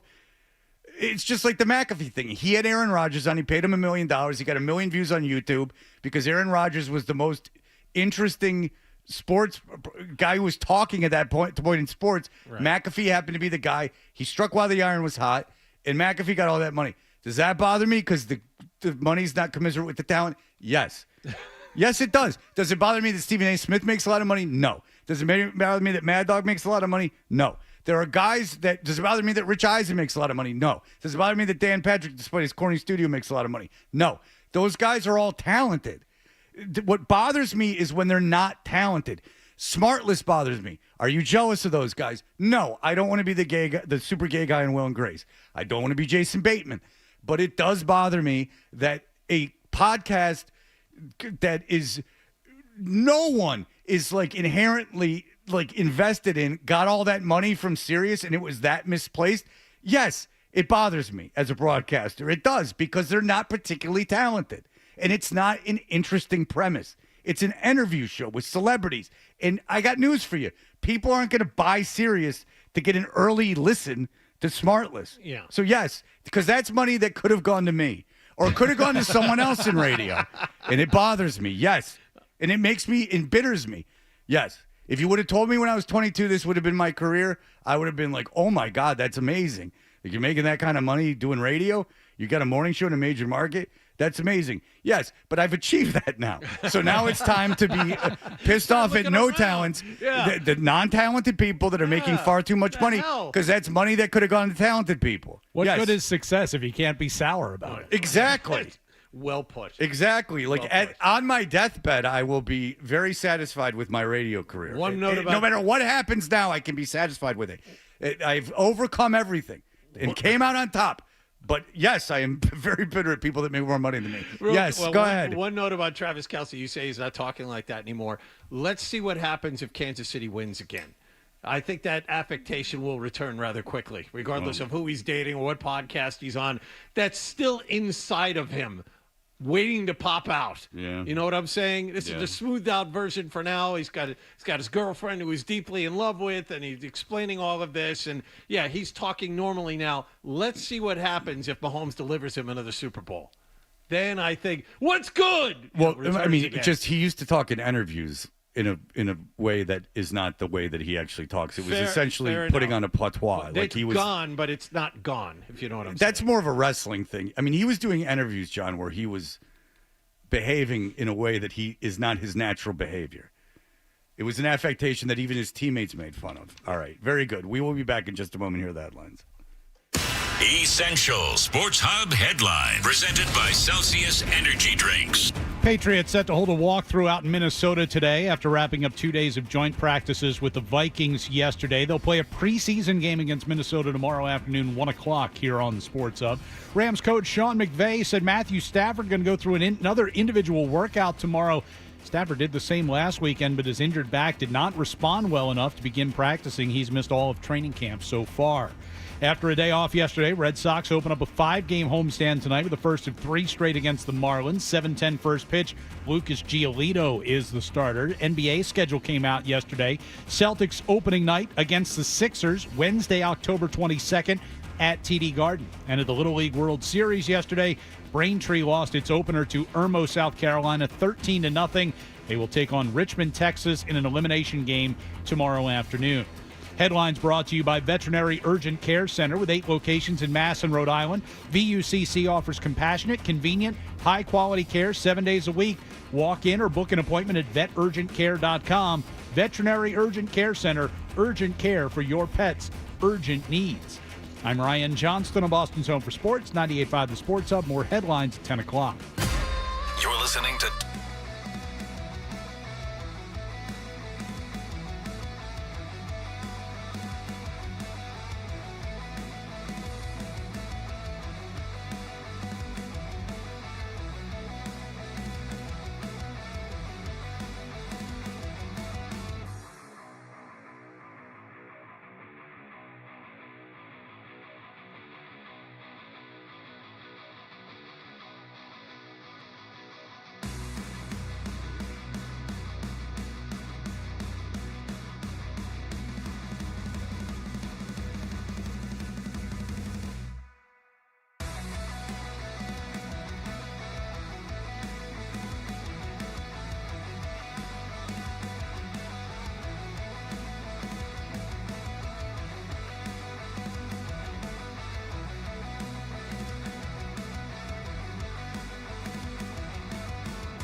A lot of emails. I got one more email as we wrap things up. Tommy says, you always mention that you're not overweight, but you need to get into shape. Why not hire a personal trainer? If not, you need to get to the gym 4 or 5 times a week. I got mine in shape by going to the gym 5 times a week for 90 minutes at a clip. It actually works if you commit to it. Wow, that's great advice. I never thought of that. Yeah, I never thought of going to the gym 5 days a week would get me into shape. Huh. Well, I hope it's you take getting that. to the gym 5 days a week that is the issue. You're sleeping too late is the problem. Exactly. You got to get up at 3 like Mark Wahlberg, get in the gym. I can't tell you how many times I think about that his whole brand is getting up early in the morning. I don't know what the grind. But I don't know what the advantage of that is if you go to bed at 7:30 at night. There's no advantage at all. No. Like, why is getting up at 3 maniacal behavior any better than going to bed at 3? Just go to bed at 10 and get up at 6. If you It's the look same, at this, you know. if it was thank you that what Ryan just said. If you look at the schedule on a regular waking and sleeping schedule, it's not really that different. It's just that he decided to get up in the middle of the night because he wants to be like. And that's the thing. So, like, the baseball coach at Boston College was talking about this. He said that with his team, like, if you asked any 18 to 23-year-old, like, would you want to work out in the morning, they'd all universally say no. So he says from 8 to 2 is academics, and then from 2 to 6, like, this is outside of the spring, that's when you're going to be in the facility. Because his thing is, like, why would I have you get up early and work out at a time where your body doesn't want to do it and you don't want to do it when that's not necessary, which I thought was very smart by him. And that's I think about the Wahlberg thing, Ryan, all the time. Like, I do, like, when I get up in the morning, I think, like, it's sometimes when there's no one on the road, I think, what is the advantage for anyone that doesn't have to be up? Like, why didn't he just do that at 7 o'clock at night? And part of it is playing golf, too.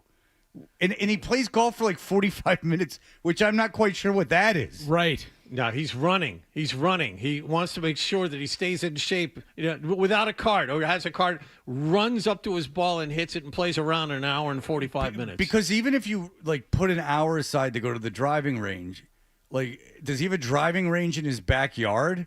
Like, I mean, you got to drive to the club, get your clubs out. So what, you're hitting balls for 30 minutes? He's probably just hitting balls into a simulator or something like that for a half hour. And I don't understand why that's like part of a grind. It's the same thing with David Goggins. Like, David Goggins is very interesting. You guys know who David Goggins is? Actor, correct? No.